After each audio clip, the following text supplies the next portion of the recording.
اللہ خیرا واحسن الجزا۔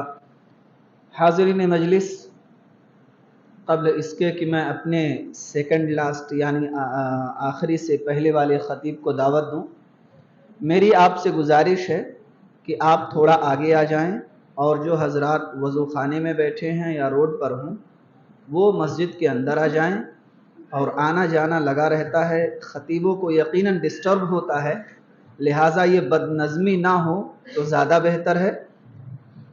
آئیے ہم آپ کے سامنے زیادہ وقت نہ لیتے ہوئے آپ کے چہیتے خطیب جن کو آپ سننے کے لیے اکٹھا ہوئے ہیں ان کو میں دعوت دوں۔ شیخ محترم کا موضوع نوجوانوں کے لیے ہے۔ نوجوان نسل آج جو بے راہ روی کا شکار ہے، کوئی بھی فیلڈ دیکھ لو، اخلاق کا میدان دیکھ لو، نشے کا دیکھ لو، یا والدین کا ادب اور احترام دیکھ لو، یعنی کہ نماز کا معاملہ دیکھ لو، جس بے راہ روی کا شکار ہے یہ نوجوان، آج اسی موضوع پر شیخ محترم خطاب کریں گے۔ میں بلا تاخیر شیخ کو گزارش کروں گا، فضیلت الشیخ جناب محمد عاطف سنابلی حفظہ اللہ کو، کہ شیخ آئیں اور نوجوان نسل بے راہ روی کا شکار کیوں ہے اس موضوع پر خطاب کریں۔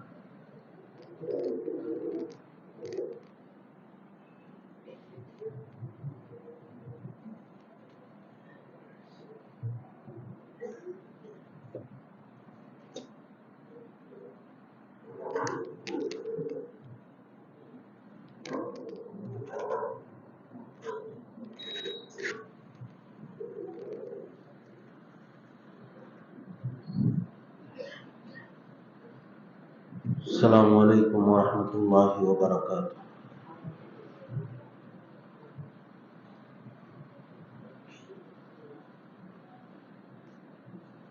ان الحمد للہ نحمده ونستعینه ونستغفره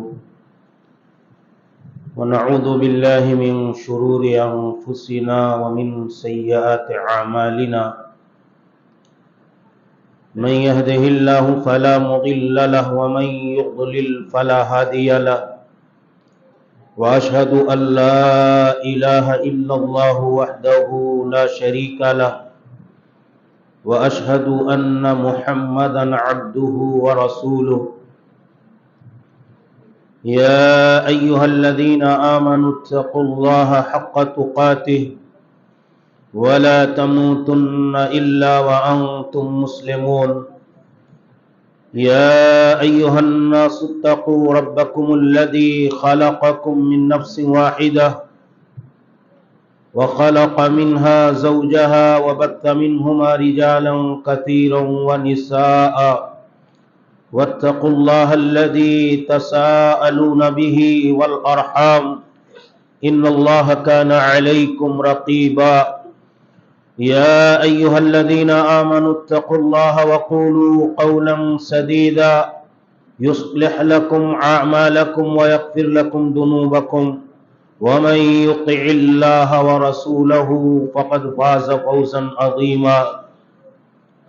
أما بعد فإن خير الحديث كتاب الله، وخير الهدي هدي محمد صلى الله عليه وسلم، وشر الأمور محدثاتها وكل محدثة بدعة وكل بدعة ضلالة وكل ضلالة في النار۔ أعوذ بالله السميع العليم من الشيطان الرجيم من همزه ونفخه ونفثه، إنهم فتية آمنوا بربهم وزدناهم هدى وربطنا على قلوبهم إذ قاموا فقالوا ربنا رب السماوات والأرض لن ندعو من دونه إلها لقد قلنا إذا شططا۔ سبحانك لا علم لنا إلا ما علمتنا إنك أنت العليم الحكيم۔ رب اشرح لي صدري ويسر لي أمري واحلل عقدة من لساني يفقهوا قولي۔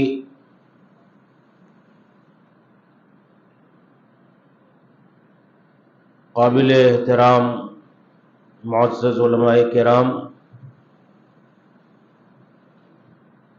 لائق تکریم بزرگوں، اسلامی بھائیوں، نوجوان ساتھیوں، عزیزوں،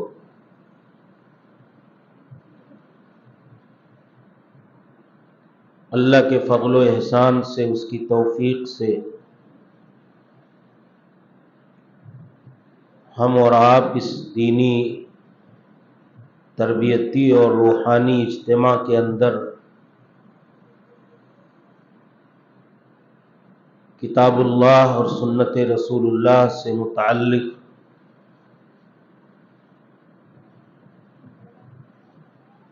دین و شریعت کی باتیں سننے کی غرض سے جمع اور اکٹھا ہیں۔ رب ذوالجلال والاکرام ہماری آپ کی سب کی حاضری کو قبول فرمائے اور ہمارے آپ کے سب کے اس اجتماع اور یہاں بیٹھنے کو گناہوں کی بخشش اور دخول جنت اور راہ نجات اللہ رب العالمین بنائے۔ جن لوگوں نے اس پروگرام کو رچایا بسایا ہے، کوششیں کی ہیں، اللہ تعالیٰ تمام لوگوں کی معمولی چھوٹی بڑی کوششوں کو قبول فرمائے، آمین۔ حاضرین گرامی، جیسا کہ آپ نے اشتہار میں دیکھا ہوگا اور مجلس کے ناظم محترم سے میرا موضوع خطاب بھی آپ نے سنا کہ نوجوانوں سے متعلق مجھے کچھ باتیں آپ کے سامنے رکھنی۔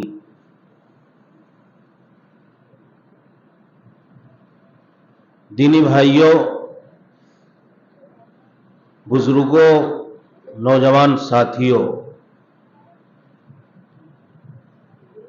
جوان یہ امت کا، کسی بھی قوم کا، کسی بھی ملت کا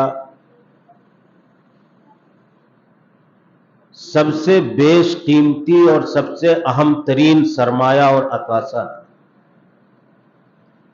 اور نوجوانی یہ زندگی کے مراحل میں جو زندگی کے ہمارے ادوار ہیں، ایک بچپن کا مرحلہ، ایک نوجوانی کا مرحلہ، پھر ادھیڑ کا مرحلہ، پھر بڑھاپے کا مرحلہ، تو ان سارے مراحل میں ہماری زندگی کے ان ادوار میں سب سے عظیم، سب سے قیمتی اور سب سے اہم مرحلہ نوجوانی کا مرحلہ۔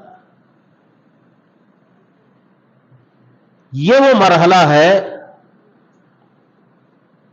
جس میں آدمی کے اندر ہر طرح سے قوت، طاقت، توانائی، حوصلہ، امنگ، جذبات، نشاط، سرگرمی، تمام طرح کی چیزیں اس کے اندر موجود ہوتی ہیں۔ اسی لیے آپ دیکھیں گے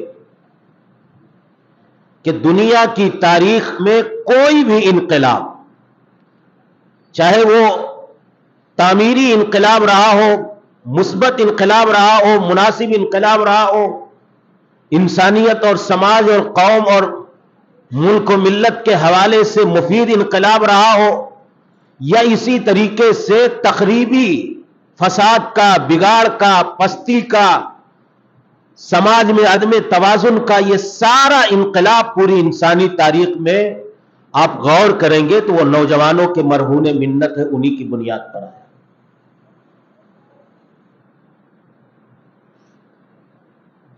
جوانی، یہ میں آپ کو سمجھاؤں، قرآن کریم میں اللہ تعالیٰ نے یہ جو مرحلہ ہے، میرے نوجوانوں آپ غور کرو کہ اللہ تعالیٰ نے قرآن کریم میں خود کہا کہ یہ جوانی کا مرحلہ جس میں آدمی طاقت مند ہوتا ہے، توانا ہوتا ہے، قوت ہوتی ہے، وہ آدمی صرف ایک بوڑھے آدمی کے پاس جا کر کے بیٹھ کر کے پوچھ لے کہ آپ کو جوانی اور بڑھاپے میں فرق کیا نظر آ رہا ہے۔ بوڑھا آدمی بڑے اچھے طریقے سے محسوس کر رہا ہوگا کہ اس جوانی کے مرحلے کی قدر و قیمت کیا ہے، اس کو بعد میں احساس ہوتا ہوگا۔ یہ بڑی عظیم نعمت ہے، اسی لیے اللہ رب العالمین نے کہا کہ اللہ رب العالمین نے کہا اللہ الذی خلقکم من ضعف ثم جعل من بعد ضعف قوة ثم جعل من بعد قوة ضعفا وشیبا۔ جب آدمی پیدا ہوتا ہے، بچپن کا مرحلہ، اور ایک جوانی کا مرحلہ اور ایک بچپن اور بڑھاپے کا مرحلہ. تو جیسے بچپن کے مرحلے میں ایک بچہ کس قدر محتاج ہوتا ہے کہ اس کی ماں، اس کے باپ اس کی ضروریات کی تکمیل کر دے، اس کی زندگی کے تمام سہولیات کا بندوبست کر دے، اس کے منہ میں پانی ڈال دے، کھانے کی چیز ڈال دے، دودھ ڈال دے، اس کے قضائے حاجت کی صفائی ستھرائی کر دے. یہ ایک چھوٹا سا بچہ اپنے بچپن کے ایام میں دوسرے کا محتاج ہوتا ہے. بے عینی آپ دیکھیں گے بڑھاپے میں ایک انسان ایسے دوسروں کا محتاج ہو جاتا ہے. لیکن اللہ تعالیٰ نے کہا کہ جوانی یہ تمہاری قوت کا مرحلہ ہے. بڑی عظیم نعمت ہے اللہ رب العالمین کی. طاقت، قوت، مضبوطی، جسمانی اعتبار سے انتہائی انسان مضبوط ہو، مستحکم ہو، ہٹھا کٹھا ہو، توانا ہو، تندرست ہو. تو اللہ تعالیٰ نے کہا کہ اللہ الذی خلقکم من ضعف، جب تم پیدا ہوئے تھے تو کمزور تھے، جب تم پیدا ہوئے تھے تو دوسرے کے محتاج تھے، جب تم پیدا ہوئے تھے تو اس بات کے محتاج تھے کہ تمہارے قضائے حاجت کی صفائی کوئی اور کر دے، تمہارے بدن سے گندے کپڑے کو نکال کر کے تمہیں نہلا کر کے صاف کپڑا تمہارے بدن پہ کوئی اور ڈال دے. یہ بچہ اپنے بچپن کے ایام میں محتاج ہے. اللہ تعالیٰ کہتا ہے کہ جب ہم نے پیدا کیا تو تم کمزور تھے. ثم جعل من بعد ضعف قوة، یہ انسانی زندگی کے مراحل اور ادوار کا اللہ تعالیٰ نے تذکرہ کیا. کہا کہ پھر ہم نے تمہیں اس کمزوری کے بعد طاقت اور قوت دی، وہ جوانی کا مرحلہ. ثم جعل من بعد قوة ضعفا وشيبا، پھر اللہ تعالیٰ کہتا ہے جوانی کے بعد ہم نے تمہیں بڑھاپے کی طرف لوٹا دیا، کمزوری کی طرف لوٹا دیا. تمہارے بال سفید ہو گئے، تمہارا بدن کمزور ہو گیا. جیسے تم بچپن میں کسی اور کے محتاج تھے، اس بچپن کے اور بڑھاپے کے اور کمزوری کے مرحلے میں بھی تم محتاج ہو گئے. تو اللہ تعالیٰ نے کہا کہ یہ زندگی کے 3 مراحل میں ایک بچپن کا مرحلہ، کمزوری کا مرحلہ، بڑھاپے کا مرحلہ، کمزوری کا مرحلہ، اور جوانی کا مرحلہ، یہ طاقت، قوت، عزم، حوصلہ، امنگ، جذبات، اور اسی طریقے سے مضبوطی، ان ساری چیزوں کا مرحلہ ہے، حوصلے کا مرحلہ ہے. یہ اللہ تعالیٰ نے قرآن کریم میں ذکر کیا. اللہ تعالیٰ نے کہا کہ انسان جسمانی اعتبار سے صرف بچپن میں نہیں کمزور ہوتا ہے، یا بڑھاپے میں صرف جسمانی اعتبار سے کمزور نہیں ہوتا ہے. جو زیادہ عمر ہو گئی ہے بوڑھوں کے پاس جا کر کے آپ بیٹھیے، پوچھئے، ان سے دریافت کیجئے کہ جیسے بچپن میں انسان کا ذہن خالی ہوتا ہے، کچھ نہیں جانتا ہے، دھیرے دھیرے جب وہ بڑھاپے کی طرف قدم رکھتا ہے تو انسان علمی اعتبار سے بھی، ذہنی اعتبار سے بھی، فکری اعتبار سے بھی، دانش اور حافظے کے اعتبار سے بھی انسان کمزوری کی طرف چلا جاتا ہے. آپ غور کریں، جو بوڑھے ہوں گے آپ جا کر کے ان کے پوچھئے، بڑھاپے میں میموری خراب ہو جاتی کہ نہیں ہو جاتی؟ محسوس کیا ہے؟ جو زیادہ بوڑھے ہو جاتے ہیں ان کا حافظہ کمزور ہو جاتا ہے کہ نہیں ہو جاتا ہے؟ دھیرے دھیرے جو چیزیں وہ جانتے ہیں. تو اللہ تعالیٰ کہتا ہے کہ صرف جسمانی قوت اور طاقت ہی میں نہیں جوانی کا مرحلہ طاقت کا مرحلہ ہے، ذہنی، علمی، فکری، دماغی، ہر اعتبار سے انسان جوانی کے مرحلے میں مضبوط ہوتا ہے، توانا ہوتا ہے، مستحکم ہوتا ہے. اور جیسے بچپن میں کچھ نہیں جانتا ہے، ایسے جب وہ بڑھاپے کی طرف جاتا ہے تو اس کا علم اللہ تعالیٰ اس کے ذہن و دماغ سے نکالتا رہتا ہے. قرآن میں اللہ نے ذکر کیا، واللہ اخرجکم من بطون امہاتکم لا تعلمون شیئا، لا تعلمون شیئا. اللہ تعالیٰ کہتا ہے کہ جب تم کو تمہاری ماؤں کے پیٹوں سے اس دھرتی پر اللہ تعالیٰ نے تمہیں وجود بخشا تو تم کچھ نہیں جانتے تھے. کچھ جانتے تھے؟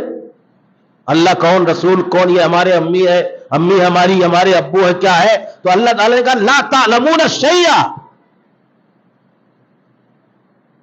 تم کچھ نہیں جانتے تھے، زیرو تھے علم کے اعتبار سے، ذہن کے اعتبار سے، دماغ کے اعتبار سے. اور اللہ کہتا ہے ایسے بڑھاپے میں بھی انسان واللہ خلقکم ثم یتوفاکم ومنکم من یرد الی ارذل العمر لکی لا یعلم بعد علم شیئا. اللہ پیدا کرنے والا ہے، وہی موت دیتا ہے، وَمِنْكُمْ مَنْ يُرَدُّ إِلَىٰ أَرْذَلِ الْعُمَرِ، اللہ تعالیٰ کہتا ہے کہ بہت سارے لوگ تم میں سے ارذل عمر کی طرف جاتے ہیں، جو بہت زیادہ بڑھاپے کی عمر ہے. پھر کہتا ہے لِكَيْ لَا يَعْلَمَ بَعْدَ عِلْمٍ شَيْئًا، علم کے بعد وہ بہت سارا علم ان کے پاس نہیں رہ جاتا ہے. ہاں، ان کا حافظہ، ان کا دماغ، ان کی میموری خراب ہو جاتی ہے اور بہت ساری چیزیں بھول جاتے ہیں. بھول جاتے ہیں کہ نہیں بھول جاتے؟ جو حافظے کی قوت ہے وہ بڑھاپے میں رہتی، جو کیچ کرنے کی، اخذ کرنے کی صلاحیت ہے، جو یادداشت کی قوت اور اس کا پاور ہے جوانی کا، وہ بڑھاپے میں ہے. تو پتا کیا چلا میرے بھائیوں، میرے اس کہنے کا ذکر کرنے کا مقصد یہ ہے کہ یہ بڑھاپے کا مرحلہ اور بچپن کا مرحلہ، یہ علمی، فکری، ذہنی، جسمانی اور قوت اور حوصلے کے اعتبار سے، بدنی لحاظ سے یہ کمزوری کا مرحلہ ہے. اگر انسانی زندگی کے مراحل میں کوئی مضبوط مستحکم مرحلہ قوت کا مرحلہ ہے تو وہ جوانی کا مرحلہ ہے. اور یہ مرحلہ اسی لیے اللہ کے رسول صلی اللہ علیہ وسلم نے کہا کہ انسان کے لیے قابل قدر مرحلہ. کون سا مرحلہ ہے؟ نعمت کی قدر کرنا، یہی اسلامی اور ایمانی زندگی کا تقاضا ہے. اللہ تعالیٰ نے جوانی میں جو قوت اور طاقت دی ہے، اس مرحلے کی قدر کرنا، اللہ کی عبادت و بندگی میں گزارنا.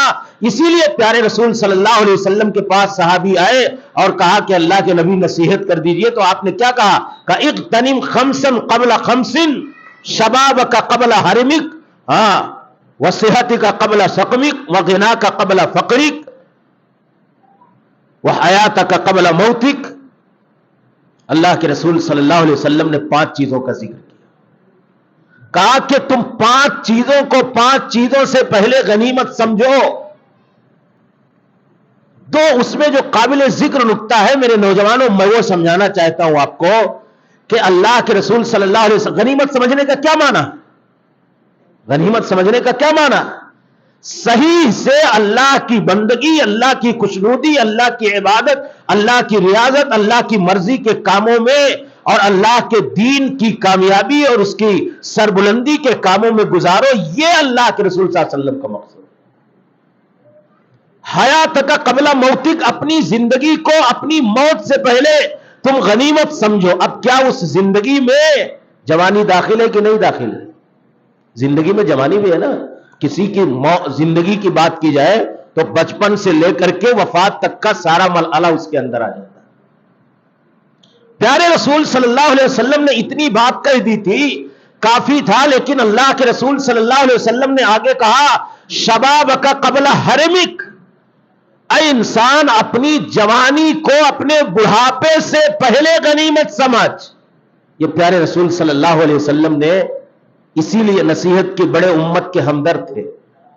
یہ جوانی کا مرحلہ کیوں؟ اس لیے کہ یہ طاقت جو اللہ تعالیٰ نے تمہیں دی ہے، یہ قوت جو تمہیں دی ہے، یہ حوصلہ جو تمہیں دیا، یہ مضبوطی جو تمہیں دی ہے، یہ جو تمہیں کچھ کر گزرنے کے امنگ اور جذبات تمہارے اندر پائے جاتے ہیں، یہ تمہاری زندگی کے بڑھاپے میں تمہارے اندر موجود نہیں ہوں گے.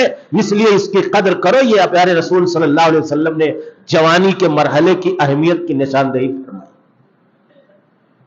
اللہ کے رسول صلی اللہ علیہ وسلم نے کیا کہا؟ لا تزول قدم ابن آدم من عند ربه یوم القیامہ حتی یسأل عن 5. 5 چیزیں کہیں، اس میں سے 2 چیزیں میں ذکر کر رہا ہوں. عن عمرہ فیما افناہ وعن شبابہ فیما ابلاہ. یہاں بھی آپ غور کیجئے کہ جیسے اللہ کے رسول صلی اللہ علیہ وسلم سمجھانے کی غرض سے یہ کہہ رہے ہیں کہ غنیمت سمجھو، یعنی ان کا صحیح استعمال کرو. پھر کہتے ہیں پیارے رسول ہمدردی میں امت کے نوجوانوں کو سمجھانے کے لیے کہ اللہ کے حضور کھڑا ہونا ہے، یہ ایمان ہے کہ نہیں؟ سوال ہوگا، محاسبہ ہوگا، جواب دہی ہوگی، پوری زندگی کے ایک ایک سیکنڈ کا حساب دینا ہے، یہ ایمان ہے کہ نہیں؟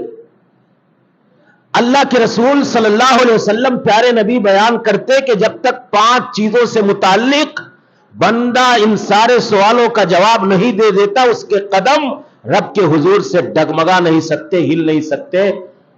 اس میں اللہ کے رسول نے کیا کہا؟ عن عمرہ فیما ابنا.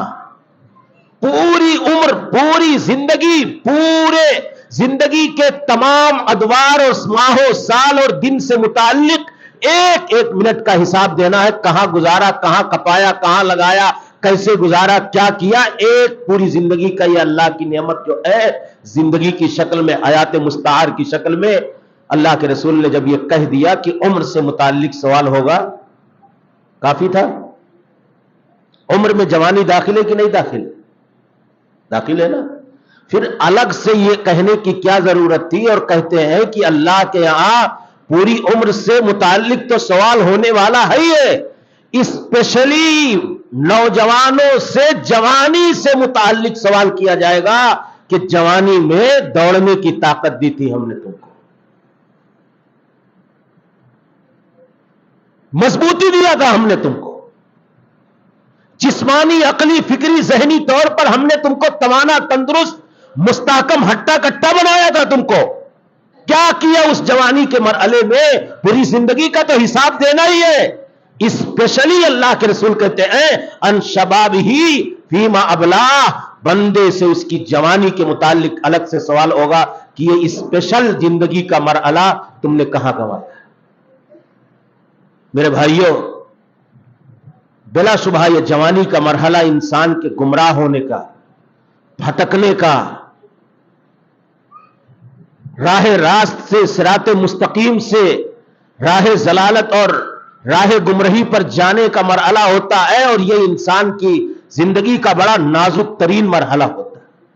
اسی لیے اسلام نے اسپیشلی نوجوانوں کی طرف توجہ دی، اور اللہ کے رسول صلی اللہ علیہ وسلم نے جو کہا کہ ہماری امت کے 7 افراد جب سورج ایک دم سر کے اوپر ہوگا، اور وہ لوگ خوشبخت لوگ، سعادت مند لوگ جن کو اللہ تعالیٰ اپنے سائے میں جگہ عطا فرمائے گا، ان میں سے ایک آدمی شاب نشأ فی عبادت اللہ. کیوں نہیں کہا رجل نشأ فی عبادت اللہ، عالم نشأ فی عبادت اللہ، غنی نشأ فی عبادت اللہ. جوانی کیونکہ یہی وہ مرحلہ ہے کہ جس میں انسان کے بھٹکنے کا، گمراہ ہونے کا، راہ راست سے راہ ضلالت پر جانے کا، اور نیکی کے راستے کو چھوڑ کر کے بدی کے راستے پر جانے کے زیادہ خطرات ہوتے ہیں. اسی لیے اسلام اس مرحلے میں ایک نوجوان کو کنٹرول رکھنے اور ان کو سیدھے راستے پر رہنے کی زیادہ تعلیم اور تلقین کرتا ہے. یہی وہ قیمتی مرحلہ. آپ دیکھیں گے کہ زندگی کے مراحل میں اس بیش قیمتی مرحلے کی بڑی قدر ہے. اور دوسری بات آپ غور کریں گے کہ اس بیش قیمتی مرحلے کے ساتھ ساتھ دنیا میں جتنے انقلاب آئے بڑے بڑے، سارے انقلاب انہی نوجوانوں کی کوششوں کا نتیجہ تھا. آپ دور مت جائیں، خود پیارے نبی صلی اللہ علیہ وسلم جب دعوت توحید لے کر کے آئے، انسانیت بھٹکتی ہوئی ضلالت کی تاریکیوں میں گمراہ انسانیت کو سیدھے راستے اور صراط مستقیم پر گامزن کرنے کے لیے اپنی دعوت کا آغاز کیا، تو پیارے رسول صلی اللہ علیہ وسلم کے اس مقدس مشن دعوت توحید کے مشن میں، انسانیت کی فلاح و صلاح کے اس پاکیزہ مشن میں سب سے زیادہ نوجوانوں نے اور وہ کم عمر صحابہ کرام آپ صلی اللہ علیہ وسلم کا ساتھ دیا. حضرت ابو بکر تھے، حضرت عمر تھے، حضرت علی تھے، بچے تھے، حضرت مصعب ابن عمیر تھے، حضرت سعد ابن ابی وقاص تھے، زبیر ابن عوام تھے، عبداللہ ابن مسعود تھے، اور زبیر ابن طلحہ تھے. یہ سارے حضرت جعفر طیار تھے. یہ سارے دار ارقم، جس کو اللہ کے رسول صلی اللہ علیہ وسلم نے اپنا گھر بنایا، پہلا گھر بنایا مسلمانوں کی تعلیم اور تربیت کا، وہ 2 نوجوان تھے جن کے گھروں کو اللہ کے رسول صلی اللہ علیہ وسلم نے انتخاب کیا. تو آپ غور کریں، اللہ کے رسول صلی اللہ علیہ وسلم یہ جوانی کا مرحلہ حق کے قریب بھی جانے کے لیے انسان کے اندر زیادہ جذبات. اسی لیے آپ دیکھیں کہ کوئی بھی تنظیم، کوئی بھی تحریک، کوئی بھی قوم جو اپنے آپ میں آگے جانا چاہتی ہے، اس کے ساری تربیتوں کا، تعلیم کا، دعوت کا اور ساری چیزوں کا محور نوجوان طبقہ ہوتا ہے. آپ سچائیوں سے غور کی نگاہ سے دیکھیں. اسی لیے میرے بھائیوں، نوجوانی اور یہ جوانی کا مرحلہ اور یہ ہمارے نوجوان، یہ ہماری امت کا، قوم کا، ملت کا سب سے بیش قیمتی سرمایہ، اور یہی وہ مرحلہ ہے جو انسان کے اندر کچھ کر گزرنے کی صلاحیت ہوتی ہے، باطل کے سامنے کھڑے ہونے کی۔ اگر اس کے اندر یہ چیز فکر پیدا ہو جائے تو وہ اپنے اندر حوصلہ پاتا ہے اور وہ کسی مصلحت کا شکار نہیں ہوتا۔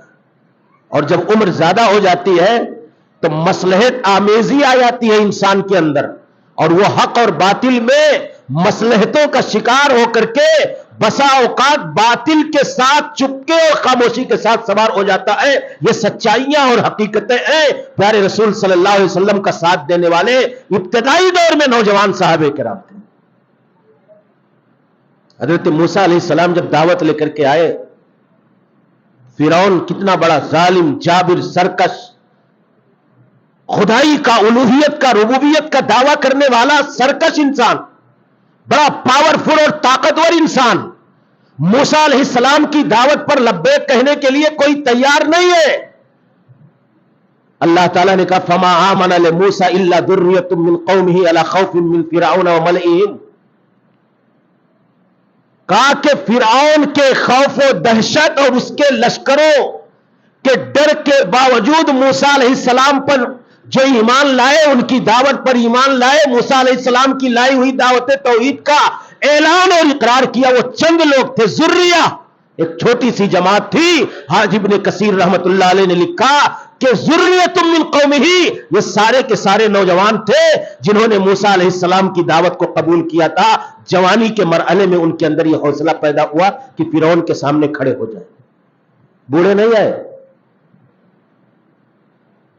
جو میں نے خطبہ مسنونہ کے بعد سورہ کہف کی آیت پڑھی، اللہ تعالیٰ نے کہا کہ ایک بادشاہ تھا، مشرک تھا، لوگوں کو توحید کے اقرار اور اعلان پر، توحید کا ساتھ دینے پر ان کے ساتھ ظلم و زیادتی کرتا تھا، لیکن اللہ تعالیٰ نے کہا کہ اس ظالم بادشاہ کے خلاف کچھ لوگ کھڑے ہو گئے اور انہوں نے شرک کی پرزور مخالفت کی، اللہ کی توحید پر ڈٹے رہے۔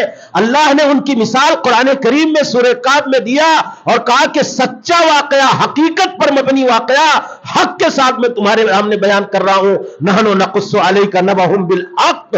اللہ نے کہا کہ یہ واقعہ اور قصہ جو میں تمہیں اس قرآن کریم کے اندر بتانے جا رہا ہوں یہ سچ ہے، حق ہے۔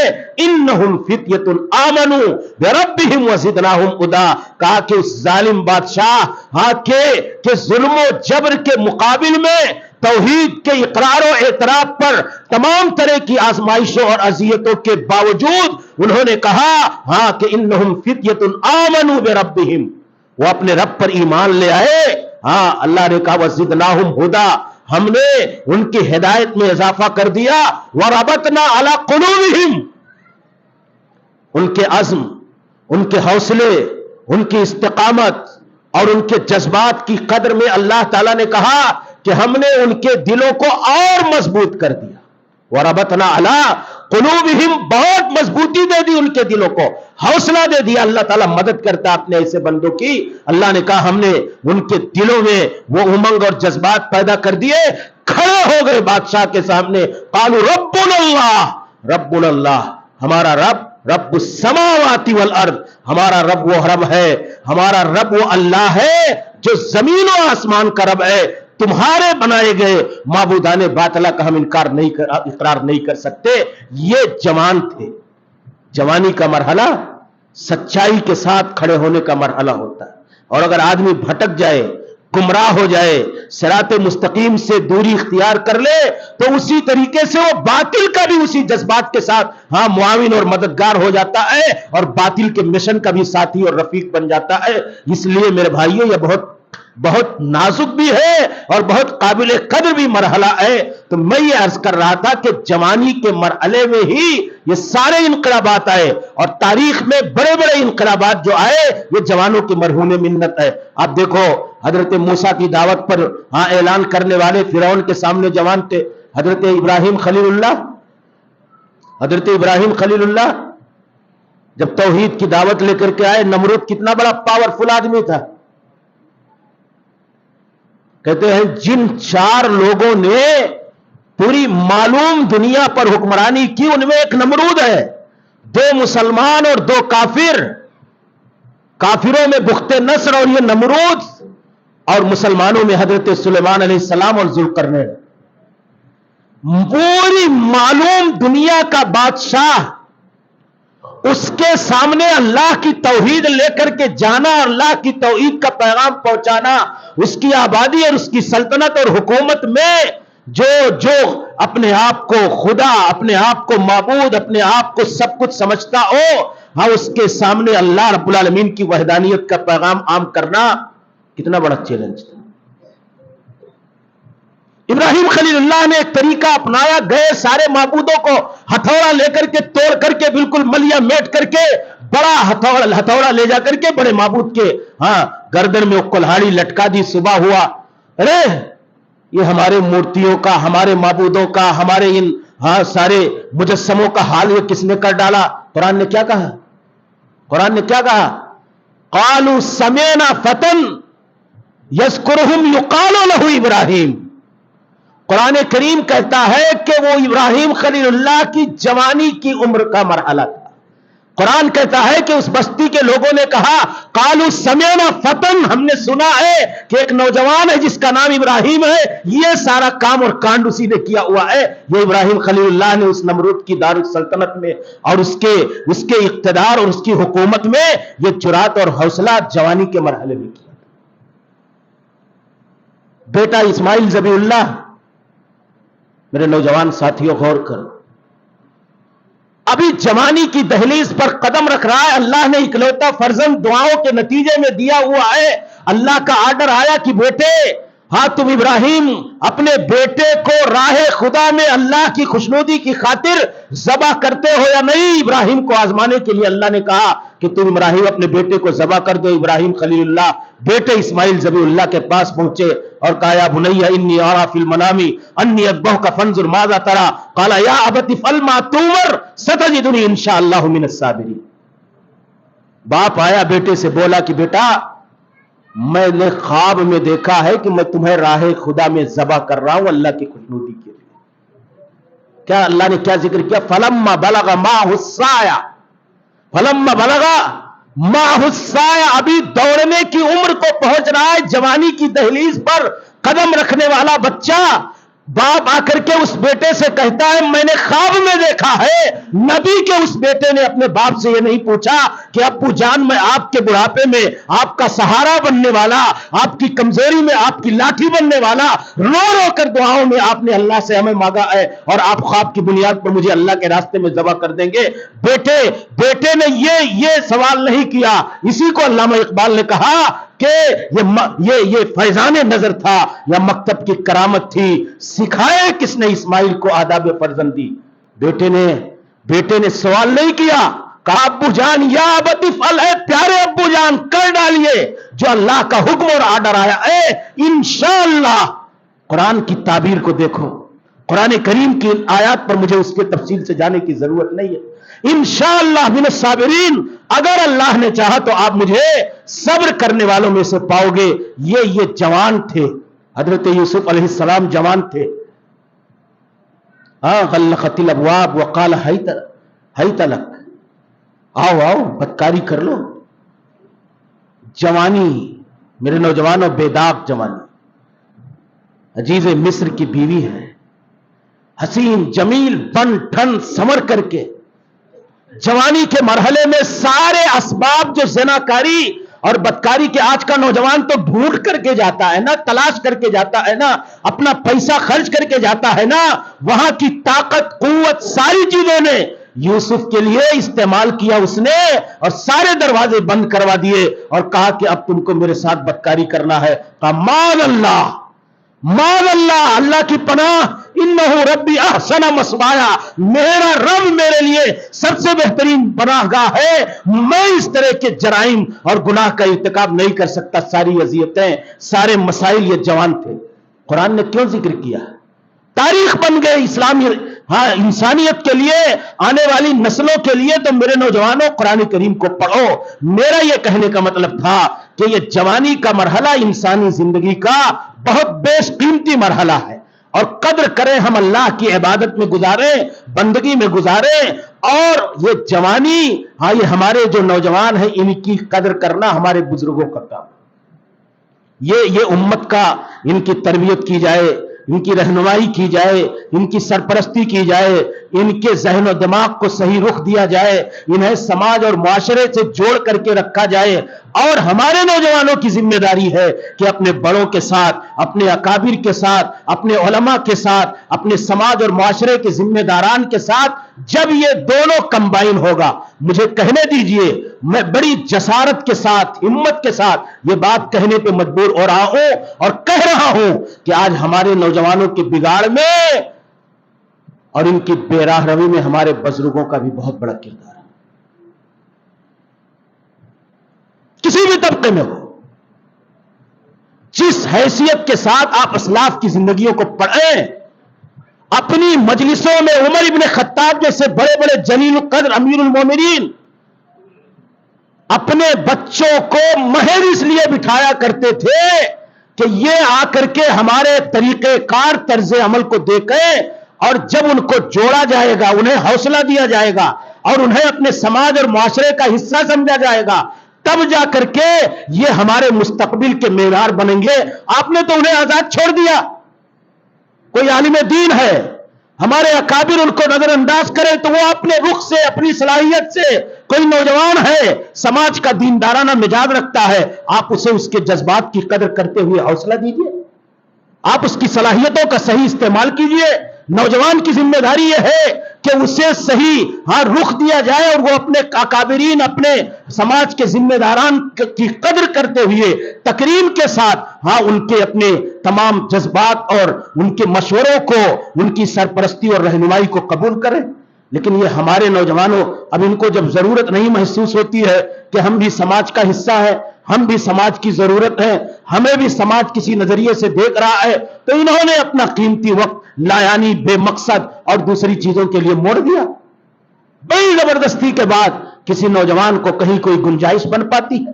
سماج کے ہر مسئلے میں ہمارے بزرگ، ہمارے اکابرین ساری چیزیں کریں، سارا یہ سب کچھ ان کے اختیار میں ہو، سارے عوامل کا نفاذ ان کے مشورے کے بعد ہو، لیکن ہمارے نوجوانوں کو سماج میں اس قدر نظر انداز کرنے کی بنیاد پر، یہ میری دوسری بات میرے بھائیوں ہو گئی، یہ جو سارا فساد ہمارے یہاں ڈس بیلنس ہے، عدم توازن ہے، یہ سارا فساد کہیں نہ کہیں ایک طرف سے نہیں ہے۔ ہمیں اپنے نوجوانوں کو اپنے سماج میں جو ان کا مقام ہے، انہیں آج ہم اپنے قوم کا مستقبل بنا رہے ہیں۔ آپ بتائیں، کوئی آدمی مدرسہ چلاتا ہے، بہت بڑا عالم دین ہے، کوئی آدمی دکان چلاتا ہے، دکان پہ اگر اس کو فکر ہے کہ میرا بیٹا میرے بعد میری دکان سنبھالے گا، تو جیسے تھوڑا سا چلنے لائق ہوتا ہے پکڑ پکڑ کے لاتا ہے زبردستی، ایسا ویپاریوں سے پہچان کرواتا ہے، ٹیکنیک سکھاتا ہے، مال آتا کہاں سے ہے، بیچنا کہاں ہے، بڑے مدرسے کے ذمہ دار ہے، کہاں سے چندہ لاتے ہیں، اپنے بیٹے کو جانشین بنانا ہے، ساتھ میں لے کے پورا گھومتے ہیں کہ میرے بعد میرا یہی جانشین بنے گا۔ ہم کہہ رہے سماج کے معاملات و مسائل میں، اجتماعی زندگیوں میں ہمارے نوجوانوں کو یہ سماج کو نہیں لے کر کے چلتا۔ آپ ان کے حوصلے کی قدر کیوں نہیں کرتے ہیں؟ آپ ان کے حوصلوں کے ساتھ انہیں صحیح رخ، صحیح راستہ اور مستقبل کے راستوں پر گامزن کرنے کی، یہ ہے بے راہ روی کی بنیادی وجہ۔ آپ جوڑیے انہیں ان کا حوصلہ، ان کے جذبات کی قدر، یہ جوانی کا مرحلہ ہے ہی ایسا، آدمی بے چین ہوتا ہے، کچھ کرنے کے لیے بالکل تڑپتا ہے، اب اگر اسے صحیح رخ نہیں دیا جائے گا تو اس کا راستہ وہ بھٹک کر کے دوسرے راستے کی طرف چلا جاتا ہے۔ یہ بزرگوں کا کام ہے۔ اس لیے کہیں سماجی، دینی، ملی مسائل میں ہو سکتا ہے وہ غلط طریقہ پر ہو، غلط بات کر رہا ہو، انداز اس کا غلط ہو، تو یہ میرے بھائیوں دوسری چیز، ہمارے نوجوان ان کو یہ اس بات کا احساس نہیں کہ اللہ تعالیٰ نے ہمیں پیدا کس لیے کیا۔ سب سے بڑا مسئلہ ہماری زندگی میں ہمارے ہاں مقصدیت کا فقدان ہے۔ اللہ تعالیٰ نے ہمیں اس دھرتی پر بنایا کس لیے ہے؟ ہماری پیدائش کا، ہماری تخلیق کا یہ مقصد حیات سے ہی نہ آشنا۔ اللہ نے کہا نا افحسب، تم یہ سوچتے ہی نہیں ہے کہ ایک نان مسلم نوجوان، ایک غیر مسلم نوجوان اور ہمارے میں کوئی انتر ہے، کوئی فرق ہے، کچھ ہماری ذمہ داریاں بنتی ہیں مسلمان ہونے کی حیثیت سے، ہمیں اس کی طرح لایانی چیزوں میں وقت نہیں گزارنا ہے، ہمیں ان کی طرح اپنا وقت یوں ہی اول فول نہیں بتانا ہے، ہمیں اپنا وقت اللہ کے گھر کو چھوڑ کر کے ہوٹلوں، نکڑوں اور چوراہوں پر نہیں گزارنا ہے۔ ہاں یہ مقصد انہیں اس بات کا علم ہی نہیں، نہ ہمارے گھروں میں اس کی تربیت کا نظم ہے، نہ ہمارے اپنے دینی مراکز میں کہ ہمارے نوجوانوں کو بچپن سے ان کی زندگی کا مقصد بتایا جائے، اس پر ٹریننگ دی جائے، اس کی تربیت دی جائے۔ اول یہ کہ تم مسلمان ہو، ایمان کی حفاظت، دین کی حفاظت، شریعت کی حفاظت یہ تمہاری بنیادی ذمہ داری ہے۔ مسلمان ہو، اللہ کی بندگی کرنا تمہاری ذمہ داری ہے۔ مسلمان ہو، اللہ کے دین کے پیغام کو انسانیت تک پہنچانا یہ تمہاری ذمہ داری ہے۔ ہمارے نوجوانوں کو اس مقصد زندگی کو سمجھنا چاہیے۔ اللہ نے کہا افحسبتم انما خلقناکم عبثا وانکم الینا لا ترجعون، کیا سمجھتے ہو کہ ہم نے یوں ہی تم کو پیدا کیا ہے؟ ہاں ایسے ہم نے بھیج دیا دنیا میں، جاؤ اور ایسے گھومو، ٹائم پاس کرو، وقت گزاری کرو اور ان کے ساتھ بیٹھو، مستی کرو، موج کرو؟ نہیں، اللہ نے کہا وما خلقت الجن والانس الا لیعبدون، اپنی عبادت کے لیے ہم نے تم کو پیدا کیا۔ لیبلوکم ایکم احسن عملا، پیدا اس لیے کیا ہے کہ عمل کے اعتبار سے تو اللہ نے ہمیں اپنی عبادت کے لیے پیدا کیا ہے، اور جوانی کی عبادت کی فضیلت یہ بتا دے کہ اللہ اپنے سائے میں جگہ عطا فرمائے گا۔ تو جوان اپنے مقصد حیات کو سمجھیں کہ ہماری زندگی، ہم بالغ ہو گئے، ہاں ہم اللہ رب العالمین کے بندے ہیں، بندگی کے ساتھ ہمیں زندگی گزارنا۔ آج ہمارے نوجوان مغربی تہذیب سے کس قدر مرعوب ہے، سب کچھ ان کی زندگی کا سارا اسٹائل کیا بن گیا ہے؟ مغربی culture, western culture. Hair style دیکھ لیجئے، فٹ بال میچ کا کھلاڑی بال کٹاتا ہے، ساری دنیا کے مسلمان اور غیر مسلمان سب کے بچے پوری دنیا میں اسی ہیئر اسٹائل کے ساتھ گھومتے ہوئے نظر آتے ہیں سڑکوں پر، ہے کہ نہیں؟ بندر کی طرح نظر آنے والا، جیسے وہ آدمی بندر نظر آتا ہے، سارے بندروں کی جماعت پوری دنیا کی سڑکوں پر نظر آنے لگتی۔ پیارے رسول، پینٹ صاف ستھرا اچھا دکھتا ہے، اب اگر کسی اداکار، فلمی اسٹار، کسی کھلاڑی اور کسی آدمی نے اپنے جینز پینٹ کو اپنے گھٹنے پر کاٹ لیا تو سڑکوں پر وہ جینز کے کاٹے ہوئے نوجوان بڑی تعداد میں نظر آنے لگتے ہیں۔ ان کا ماڈل کون ہے؟ ان کا رول ماڈل کون ہے؟ ان کا نمونہ کون ہے؟ یہ ہمارے مسلمان نوجوانوں کی صورتحال۔ بال دیکھ لیجئے ان کے اسٹائل، فلمی اسٹاروں کے، فلمی اداکاروں کے، کھلاڑیوں کے۔ پیارے رسول نے کہا تھا کہ لَتَتَّبِعُنَّ سَنَنَ مَنْ كَانَ قَبْلَكُمْ، تم لوگ اپنے سے پہلی امتیں یہود و نصارہ کے ایک ایک قدم کی پیروی کرو گے، اور آج وہی میرے بھائیوں، ہمارے نوجوانوں کی صورتحال۔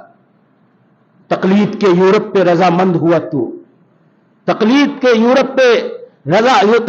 یورپ کے رضامند ہوا تو، مجھ کو تو گلا تجھ سے ہے، یورپ سے نہیں۔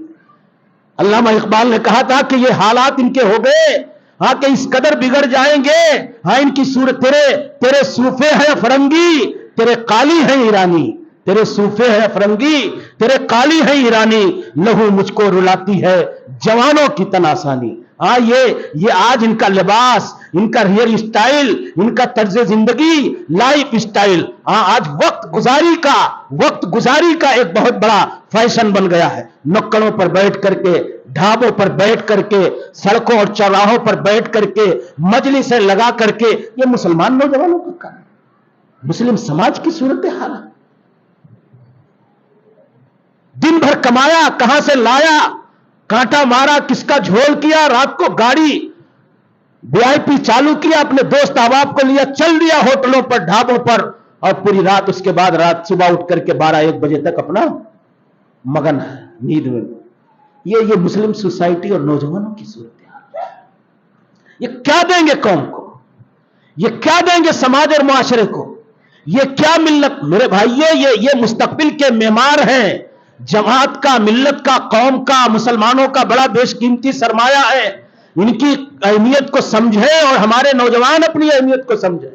علامہ اقبال نے کہا تھا کہ شوق پرواز میں مہجور نشیمن بھی ہوئے، بے عمل تھے ہی جمع دین سے بدزن بھی ہوئے، نئی تہذیب نے ان کو ہر ایک بند سے آزاد کیا، کعبے سے لا کے صنم کھانے میں آباد کیا، کعبے سے لا کے صنم کھانے میں آباد کیا۔ آج نہ ایمان کی فکر ہے، نہ اسلام کی فکر ہے، نہ دین کی فکر ہے، نہ شریعت کی فکر ہے، نہ اپنی تہذیب کی فکر ہے، نہ اپنے کلچر اور تمدن کی فکر ہے۔ مغربی تہذیب کی دلدادگی میں انہوں نے سب کچھ یہ صورتحال بنا دی کہ یہ مسلمان ہیں جنہیں دیکھ کے شرمائے ہو۔ میرے بھائیوں، یہ اسلام کی بہت بنیادی خصوصیت ہے کہ مسلمانوں کی اپنی ایک تہذیب ہے، مسلمانوں کا اپنا ایک عقیدہ ہے، مسلمانوں کا اپنا ایک کلچر ہے، مسلمانوں کی اپنی ایک ثقافت ہے، مسلمانوں کا ایک اپنا تمدن ہے۔ اس کو پڑھو، سمجھو۔ پیارے رسول نے کیا کہا؟ من تشبہ بقوم فہو منہم، جو کسی قوم کی مشابہت اختیار کرے وہ انہی میں سے۔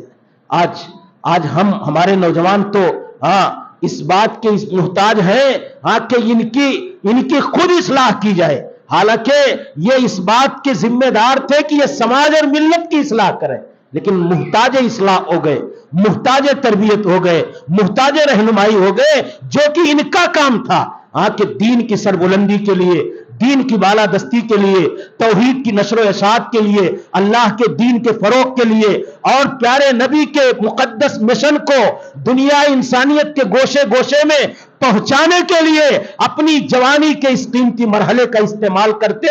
لیکن افسوس ہے کہ اللہ کے فرما کو لے کر ہم روئے زمین پر آئے تھے، سوئی ہوئی غافل دنیا کو خوابوں سے جگانے آئے تھے۔ ہم بھول گئے، ہم بھول گئے ہم کیوں آئے تھے۔ میرے بھائیوں، غور کرو کہ اللہ تعالیٰ نے کنتم خیر امہ، دین کے تم اس روئے زمین کے سب سے بہترین لوگ ہو، اللہ کے دین کے حکم کے لیے اور برائی اور شر سے روکنے کے لیے۔ کنتم خیر امۃ اخرجت للناس، پوری انسانیت کے لیے تمہیں بھیجا گیا۔ اپنی ذمہ داریوں کو سمجھو، دعوت کا، اصلاح کا، تربیت کا۔ پہلے اپنی اصلاح کرو، اپنے آپ کی اصلاح کرو، اپنے عمل کی اصلاح کرو، اپنے کردار کی اصلاح کرو، اپنے لباس اور ہیئر اسٹائل کی اصلاح کرو، تب جا کر کے آپ سماج کے اندر، معاشرے کے اندر، سوسائٹی کے اندر ایک معتبر آدمی بن سکتے ہیں۔ اور جب آپ کا اعتبار ہوگا، آپ کی حیثیت ہوگی، تو آپ لوگوں کے سامنے سماج اور ملت کی بلائی کی باتیں کر سکتے ہیں۔ لیکن میرے بھائیوں، افسوس ہے کہ آج ہمارے نوجوان، ان کی رفاقتیں دیکھیے، صحبتیں دیکھیے، کوئی امتیاز نہیں، ولا اور برا کا کوئی تصور نہیں کہ کون بد تہذیب ہے، کون بد عقیدہ ہے، کون بد دین ہے، کون مغربی کلچر والا ہے، کون یہودی اور نصرانی اور کافر ہے۔ ہماری دوستیوں میں، ہماری رفاقتوں میں، ہماری مجلسوں میں، ہمارے ہوٹلوں میں، ہمارے ڈھابوں میں اور ہمارے اپنے طرز زندگی اور طریقے حیات میں کوئی امتیاز نہیں، جو کہ ولا اور برا کا یہ ہمارے نوجوانوں کو شعور ہونا چاہیے۔ اس لیے میرے نوجوان بھائیوں، اپنی اس نوجوانی کی قیمت کو سمجھو اور قدر کرو، اور بری رفاقتوں سے، بری صحبتوں سے، بری دوستیوں سے اپنے آپ کو حد درجہ بچانے کی کوشش کرو۔ یہ آپ کی ذمہ داری ہے، یہ آپ کی ذمہ داری ہے۔ یہ مغربی تہذیب سے وارفتگی، مغربی تہذیب سے اتنی دلدادگی اور ویسٹرن کلچر سے اتنا گہرا لگاؤ، یہ ایک مسلمان نوجوان کا کام نہیں ہے۔ میرے بھائیوں، اللہ کے واسطے اس دین کی یہ عظمت کو، اس کی قدر و قیمت کو سمجھتے ہوئے، اللہ رب العالمین کے دین سے محبت کرتے ہوئے اس کی بھلائی کو انسانیت کے سامنے ہم پیش کریں، اپنے کردار سے، اپنے عمل سے، اپنے برتاؤ سے، اپنے کیریکٹر اور سلوک سے سماج میں ہم اسلام کے، پیغمبر اسلام کے اور دین کے نیک نامی کا ذریعہ اور سبب بنے۔ یہ ہماری فکر ہونی چاہیے، ہماری فکر بڑی اعلیٰ ہونی چاہیے، ہمارا ٹارگٹ جنت ہونا چاہیے۔ دیکھو ہمارے نوجوان اور اللہ کے رسول کے صحابہ نوجوان میں کتنا فرق تھا۔ ایک صحابی تھے ربیعہ ابن کعب الاسلمی، پیارے رسول کی خدمت کیا کرتے تھے، پانی لا دیتے تھے، ضرورت کی چیز لا دیتے تھے۔ ایک دن پیارے رسول نے کہا، امام مسلم نے ذکر کیا، سل ربیعہ مانگ لو، کچھ مانگنا ہے تو مجھ سے۔ خوشی میں آدمی کے لیے بہتر ہے کہ کوئی اس کے ساتھ اچھا برتاؤ کرے تو بدلے کے طور پر دے۔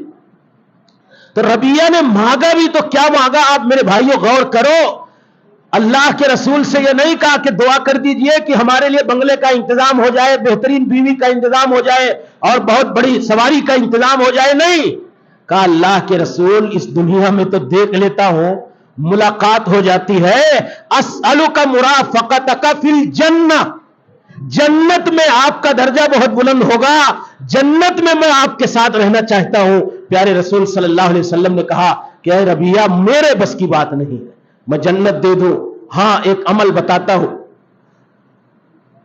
اپنا یہ عمل تم کرتے رہنا، اللہ تعالیٰ تمہیں مجھ سے قریب کر دے گا، میری رفاقت دے دے گا، کثرت سے تم سجدے کرتے رہنا، نفلی نمازیں پڑھتے رہنا۔ صحابی کا ٹارگٹ دیکھو میرے بھائیوں، ہدف دیکھو، پاکیزہ فکر دیکھو کہ اس دنیا میں تو دیکھ لیتے ہیں پیارے رسول کو، جنت میں آپ مقام محمود پہ ہوں گے، ہم ادنا درجے کے آدمی، اللہ کے رسول اگر آپ کی رفاقت مل گئی تو پھر آپ کا دیدار، آپ کی صحبت، یہ ہمارے لیے سب سے بڑی خوش بختی ہے۔ جنت ہدف ہے، جنت ٹارگٹ ہے۔ اس لیے میرے نوجوانوں حالات یہ تھے، صحابہ دین کی بالادستی کے لیے کتنے فکر مند تھے۔ ایک مثال دے کر کے بات ختم کر دیتا ہوں، کتنے جذبات تھے، امنگیں تھیں اللہ کے دین کی، توحید کی، اسلام کی بالادستی اور اس کلمہ توحید کے اعلیٰ اور سربلندی کے لیے۔ غزوہ احد کے موقع پر کئی صحابہ آئے، چھوٹی عمر تھی، اللہ کے رسول دیکھتے تھے کون ہٹا کٹا ہے، آتے تھے جھگڑا کرتے تھے۔ عبداللہ ابن عمر کہتے ہیں کئی مرتبہ میں کم عمر تھا، اللہ کے رسول نے مجھے ریجیکٹ کر دیا، لوٹا دیا، غزوے میں شرکت کی اجازت نہیں دی۔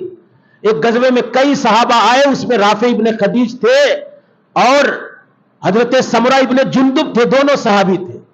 اللہ کے رسول صلی اللہ علیہ وسلم نے حضرت رافع کو بڑی سفارش منت سماجت کے بعد اجازت دے دی، گئے تو اپنے قدموں کے بل یوں کھڑے ہو گئے کہ دیکھو اللہ کے رسول میں بڑا ہوں ہائٹ میں، ہاں باپ سے سفارش کی کہ اللہ کے رسول سے کہہ دو میں تیر اندازی بہت اچھی، کس لیے؟ کمپنی سیٹنگ کے لیے، جگہ خریدنے کے لیے، پلاٹنگ کے لیے، ٹارگٹ دیکھو کہاں، جہاد میں جانے کے لیے۔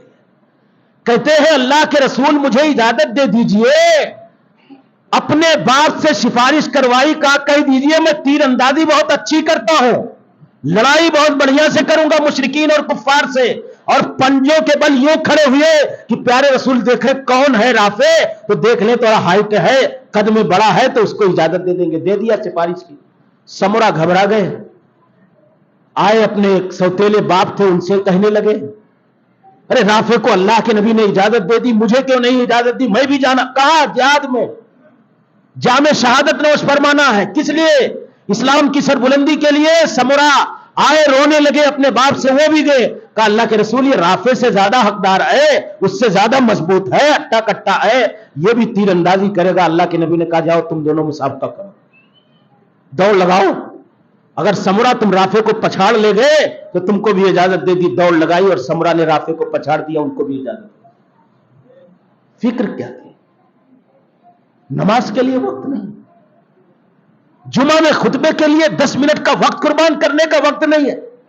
ہمارا نوجوان گھڑی دیکھ کر کے جاتا ہے کہ اقامت کتنے بجے، 1:15 بجے کے جمعہ کی جماعت ہے، 1:10 پہ انٹری ماریں گے، 5 منٹ میں استنجا اور وضو ہو جائے گا، اور مؤذن صاحب تک تکبیر کہیں گے، 2 رکعت پڑھا، سیدھے چپل اٹھائی نکل گئے، 1 2 3 والسلام علیکم۔ یہ مسلمانوں کے نوجوان، ہاں یہ کیا امت کو دیں گے، یہ کیا ملت اور جماعت کے لیے مفید ہو سکتے ہیں؟ اس لیے میرے نوجوانوں اپنی جوانی کے اس مرحلے کی قیمت اور حیثیت اور قدر کو سمجھو، تم امت کا بڑا بیش قیمتی سرمایہ ہو، بہت عظیم اثاثہ ہو، بہت اہمیت ہے تمہاری ملت سماج جماعت کے اندر، اور اگر تم بگڑ گئے تو پھر آنے والی نسلوں کا حال بگڑ جائے گا۔ اس لیے میرے بھائیوں اللہ کے دین کی محبت میں، آخرت کی جوابدہی کے احساس میں، اپنی مقصدیت، اپنے مقصد زندگی کو جانتے ہوئے اپنی جوانی کا صحیح استعمال کرو۔ میں نے بہت اختصار کے ساتھ میرے نوجوان ساتھیوں آپ کو یہ پیغام دینے کی کوشش کی، آپ سمجھیے اور اپنی زندگی کے مقصد کو جانیے۔ ہمارے بزرگ اپنے نوجوانوں کی تربیت کے لیے فکر کریں۔ آج حالات کیا ہیں؟ ارتداد، بے دینی، الحاد، دہریت، جیسے بھیڑیے ہوتے ہیں کسی جانور پر حملہ آور ہونے کے لیے گھیرے ہوں، ایسے آج مسلمانوں کو خاص طور سے صحیح منہج پر چلنے والوں پوری جماعت بھیڑیوں کی گھیرے ہوئے ہے، الگ الگ روپ میں، بہروپیوں کی شکل میں، الگ الگ لباس میں۔ ان کے عقیدے، ان کے ایمان، ان کی فکر، ان کے کلچر، ان کے تمدن، ان کے دین اور ان کے مزاج کی حفاظت کرنا اور صحیح تربیت کرنا، یہ ہمارے بزرگوں کی، سماج کے ذمہ داروں کی بہت بنیادی ذمہ داری ہے۔ اللہ تعالیٰ سے دعا ہے میں اس پیغام کے ساتھ کہ سبق پھر پڑھ، صداقت کا، عدالت کا، شجاعت کا لیا جائے گا تجھ سے کام دنیا کی امامت کا۔ میں اللہ سے دعا کرتا ہوں کہ اللہ تعالیٰ ہمارے نوجوانوں کو اپنی قدر سمجھنے کی توفیق عطا فرمائے، جوانی کے مرحلے کی قدر کی توفیق عطا فرمائے، اور جوانی کے مرحلے میں دین کے لیے، دین پسندی کے ساتھ، اسلام پسندی کے ساتھ، دین پر عمل اور دین کی بالادستی کے لیے عمل کی اللہ ہمارے نوجوانوں کو توفیق عطا فرمائے۔ آمین وآخر دعوانا الحمدللہ رب العالمین۔ استغفر اللہ لی ولکم ولسائر المسلمین، والسلام علیکم ورحمۃ اللہ وبرکاتہ۔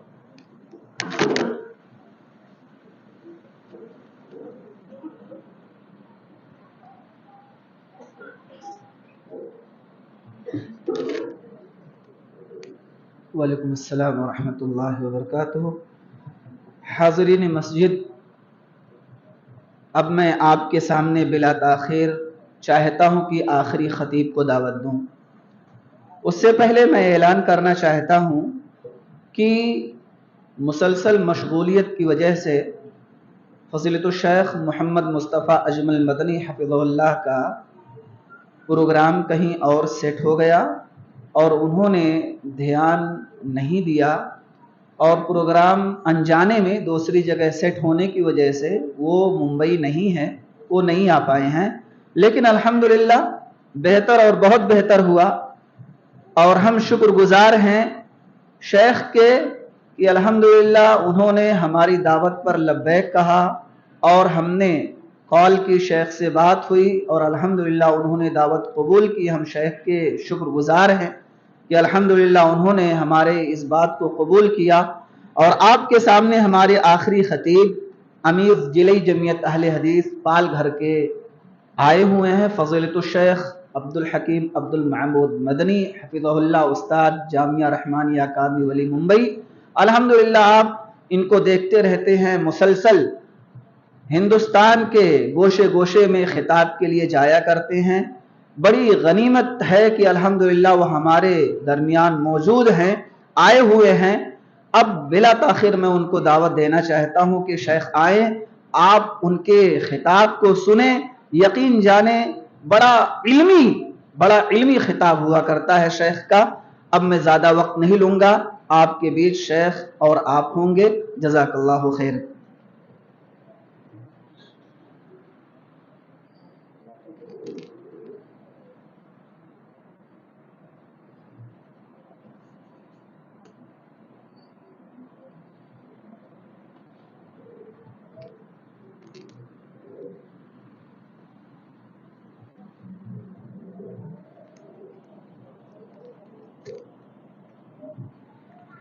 السلام علیکم ورحمۃ اللہ وبرکاتہ۔ ان الحمد للہ نحمده ونستعینه ونستغفره ونعوذ باللہ من شرور انفسنا ومن سیئات اعمالنا، من يهده اللہ فلا مضل له ومن يضلل فلا هادی له، واشهد ان لا الہ الا اللہ وحدہ لا شریک له، واشهد ان محمدا عبده ورسوله، اما بعد فان خیر الحدیث کتاب اللہ، وخیر الهدی هدی محمد صلی اللہ علیہ وسلم، وشر الامور محدثاتها وكل محدثة بدعة وكل بدعة ضلالة وكل ضلالة في النار۔ قال الله تبارك وتعالى في كلامه المجيد، اعوذ بالله من الشيطان الرجيم، بسم الله الرحمن الرحيم، يا ايها الناس اتقوا ربكم الذي خلقكم من نفس واحدة وخلق منها زوجها وبث منهما رجالا كثيرا ونساء واتقوا الله الذي تساءلون به والارحام ان الله كان عليكم رقيبا۔ معزز علماء کرام، اسلامی دینی اور ملی بھائیوں، نوجوان دوستوں اور ساتھیوں،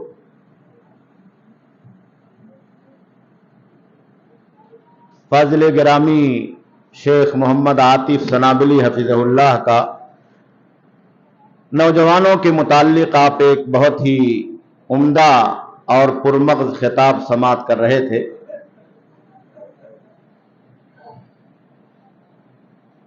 اللہ آپ کو جزائے خیر عطا فرمائے۔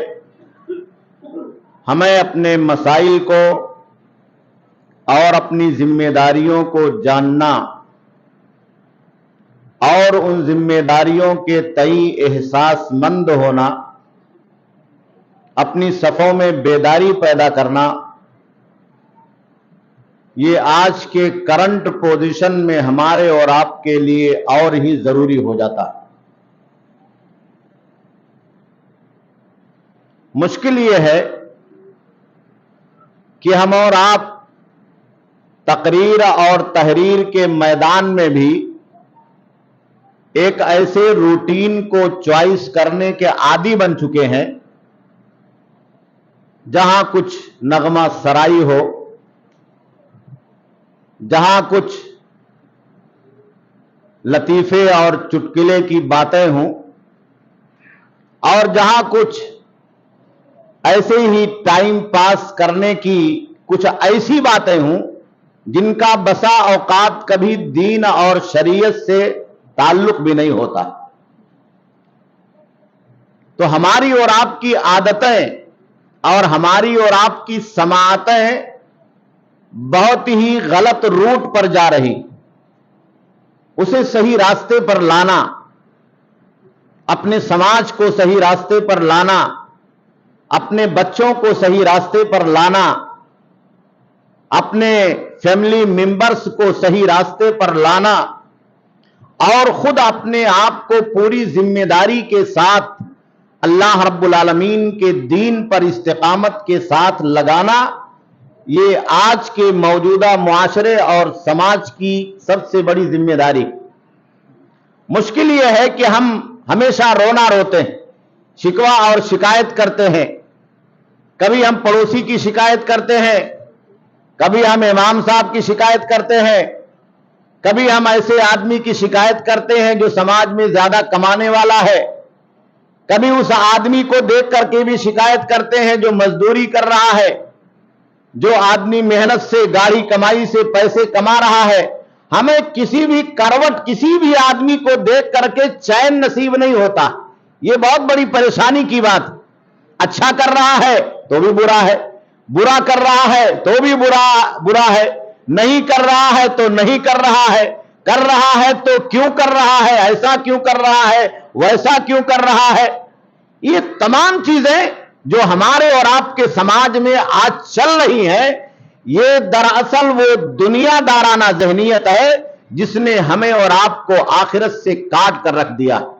نفس پرستی کے وہ طریقے ہیں اور خواہشات نفس کے وہ جذبات ہیں جو انسان کو آخرت کے بجائے دنیا سے زیادہ جوڑ دیتا۔ آدمی یہ سمجھتا ہے کہ سب کچھ یہی ہونے والا ہے۔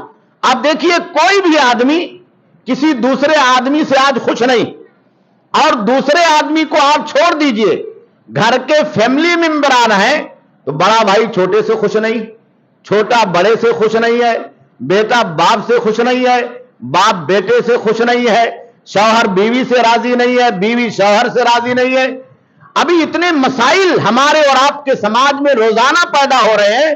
کبھی کبھی ایسی چیزیں ہوتی ہیں جن کا آدمی تصور نہیں کرتا تھا۔ آپ دیکھیے، ایک طلاق کا مسئلہ، خلا کا مسئلہ، کبھی آپ 10 سال 15 سال پیچھے جائیے تو کبھی کہیں بہت ہی مشکل سے کسی جگہ اکا دکا ہمارے اور آپ کے سماج میں، ہمارے اور آپ کے محلے میں نظر آتا تھا، کسی کا رشتہ لگا، شادی ہوئی، بچے ہیں اور رشتہ ٹوٹ گیا۔ وہ بھی کوئی ایسی بنیادی وجہ ہوتی تھی جس کی وجہ سے آدمی ان تمام چیزوں کو اختیار کرنے پر مجبور ہوتا تھا۔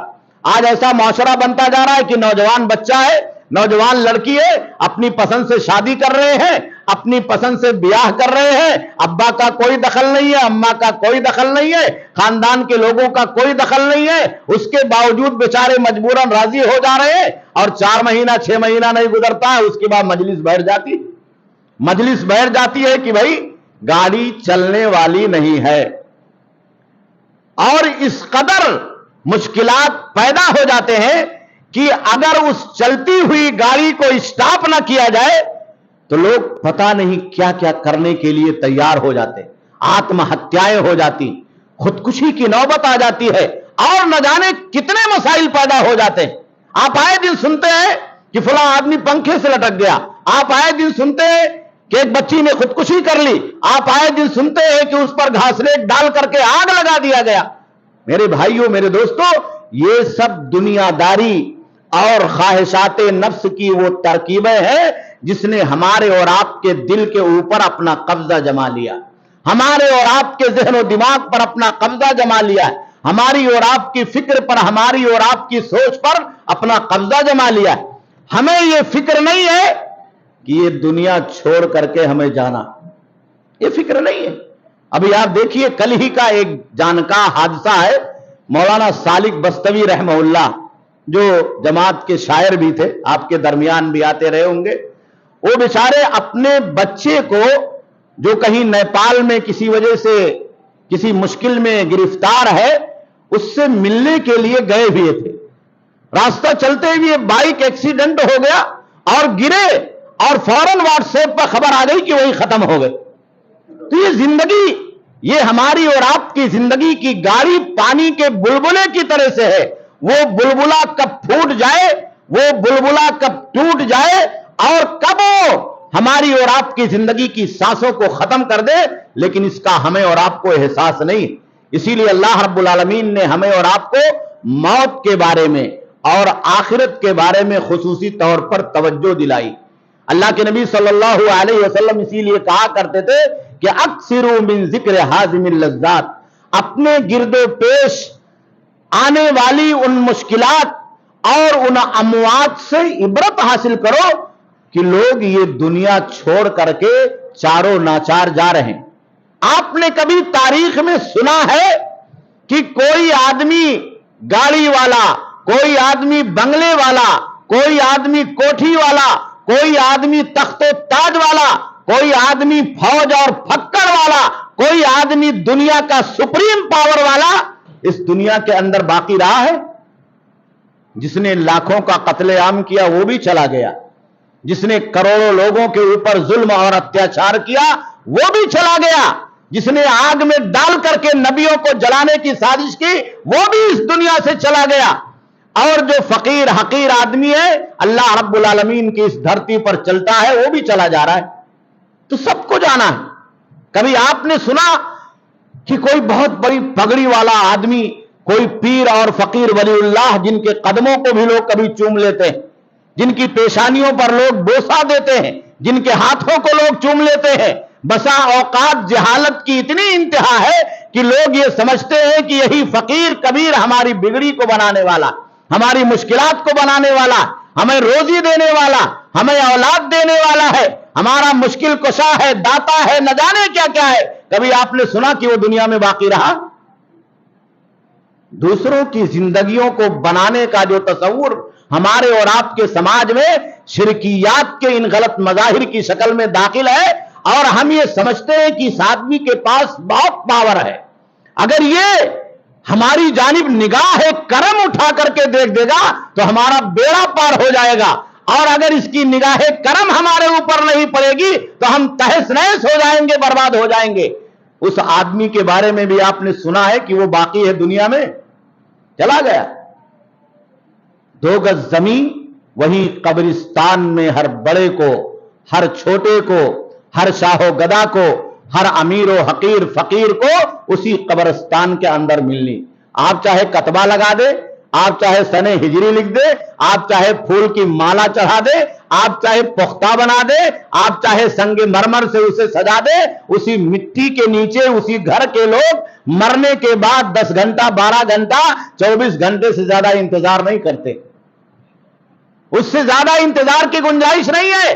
بنگلے خالی ہیں، کوٹیاں خالی ہیں، گالے خالی ہیں، روم خالی ہے، لیکن کہہ رہے جلدی لے چلو، سنت ہے، جلدی لے چلو، جلدی لے چلو۔ یہ آیا نہیں، آئے گا کہ نہیں آئے گا بھائی؟ ذرا دیکھو آ رہا ہے، آنے والا ہے کہ نہیں آنے والا ہے، پہنچ پائے گا کہ نہیں پہنچ پائے گا، ہمارا ٹائم ہو جائے قبرستان لے جانے کا۔ آپ دیکھیے دنیا، لیکن اس سے عبرت کون لیتا ہے؟ کوئی عبرت لینے والا نہیں۔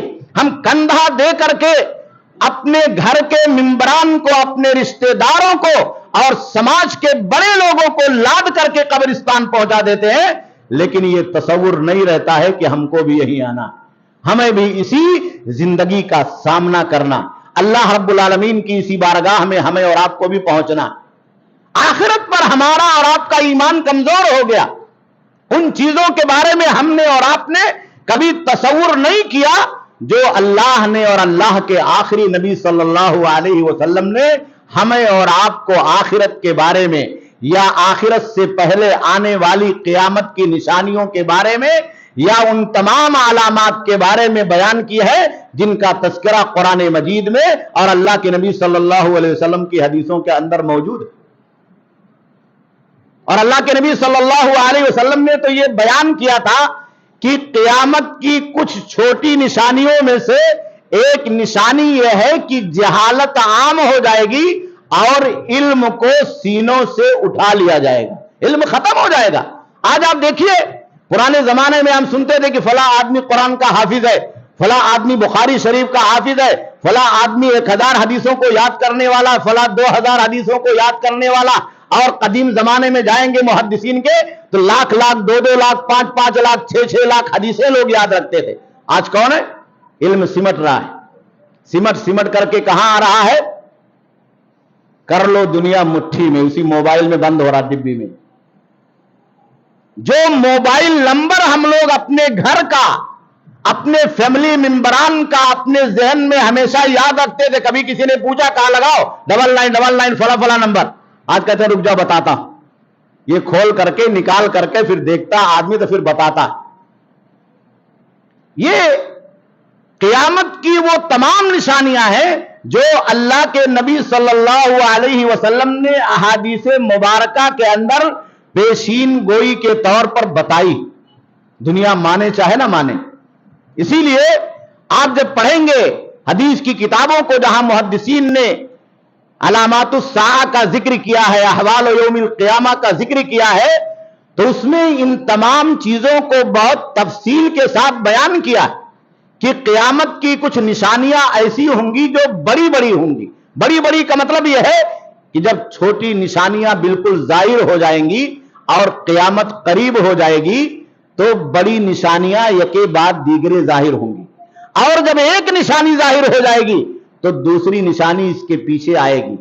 جیسے آپ کے پاس کوئی ہار ہو اور ہار کی لڑی ہو، ایک لڑی ٹوٹ جائے، ایک موتی ٹوٹ جائے تو دوسری اس میں سے اس کے پیچھے ٹوٹ ٹوٹ کر کے نکل جائے گی۔ اور اس کی ابتدا امام مہدی علیہ الصلوۃ والسلام کے ظہور سے ہوگی۔ تفصیل کا وقت نہیں ہے کہ میں اس تفصیل میں جاؤں۔ پھر حضرت عیسیٰ علیہ الصلوۃ والسلام کا نزول ہوگا، دجال کا خروج ہوگا، یاجوج اور ماجوج کی فسادی قوم نکلے گی۔ آپ دیکھیے یہ بھی ایک عبرت کا سامان۔ اللہ کے نبی صلی اللہ علیہ وسلم نے کہا کہ اسی روئے زمین پر ایک بند دیوار کے پیچھے ایک ایسی قوم ہے جو ہزاروں سال سے اس دیوار کے پیچھے چھپی ہوئی ہے۔ جب قیامت آئے گی، قیامت قریب ہو جائے گی اور اس کی بڑی نشانیاں ظاہر ہو جائیں گی تو وہ بھی نکل پڑیں گے۔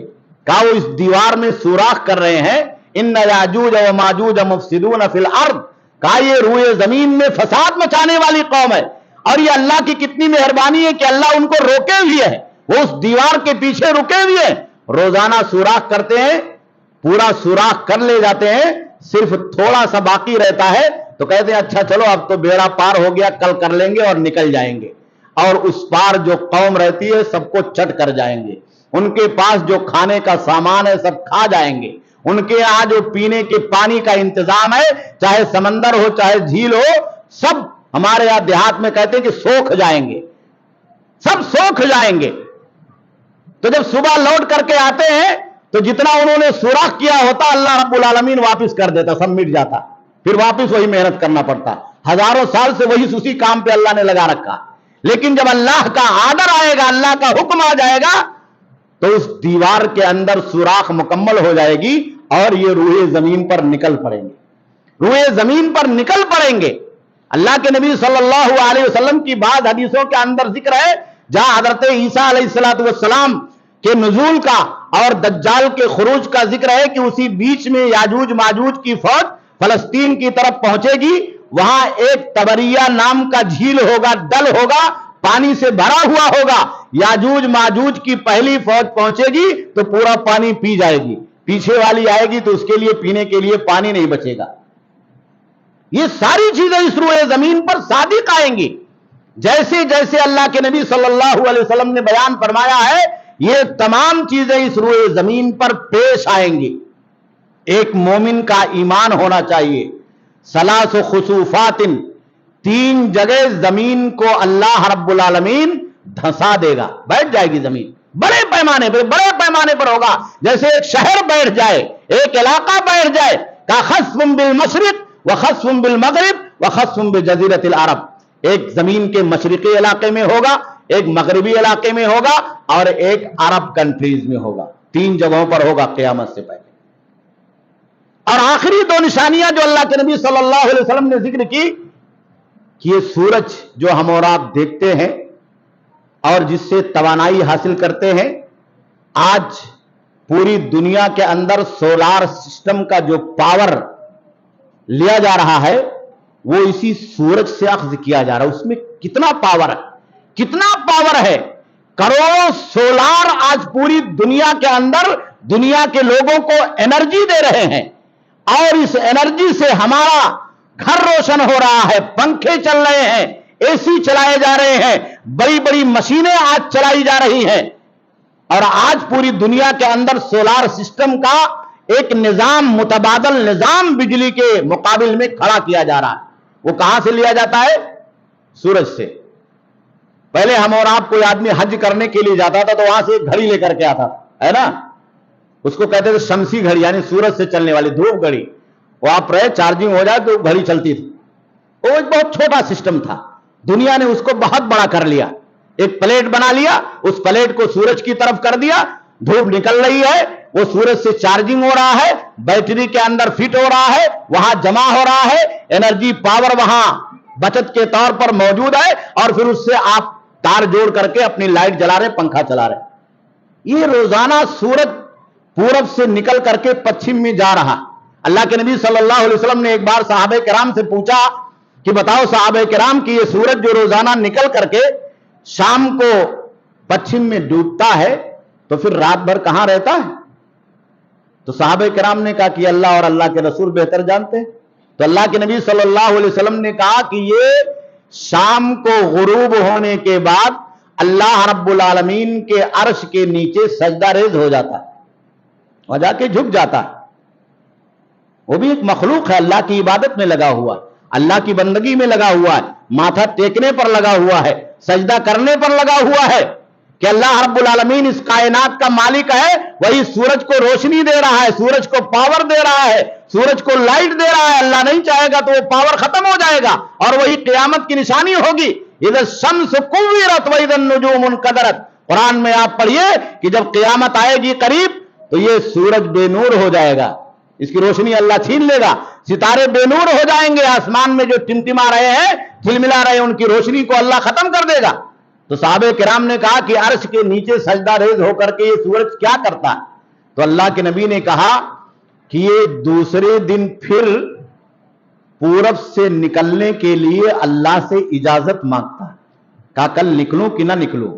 تو اللہ کی اجازت ہوتی ہے تو پھر وہاں سے چکر کاٹتے ہوئے مشرق میں جاتا ہے, پورب میں پھر نکل پڑتا, پھر نکل کر کے مغرب میں جاتا ہے. 1000 کروڑ سال سے یہ دنیا قائم ہے. ہر رات سورج مغرب میں جاتا ہے اور چلتے ہوئے اللہ کے عرش کے نیچے سجدہ ریز ہوتا ہے اور روزانہ اللہ رب العالمین سے اجازت لیتا ہے. اللہ کے نبی صلی اللہ علیہ وسلم نے بیان فرمایا کہ ایک رات ایسی بھی آئے گی کہ جب دوسرے دن سورج کو مشرق سے نکلنا ہوگا, وہ اللہ سے اجازت طلب کرے گا تو اللہ کی اجازت نہیں ملے گا, اب نہیں نکلنا, یہی پچھم میں رہنا, یہیں سے نکلنا ہے کل.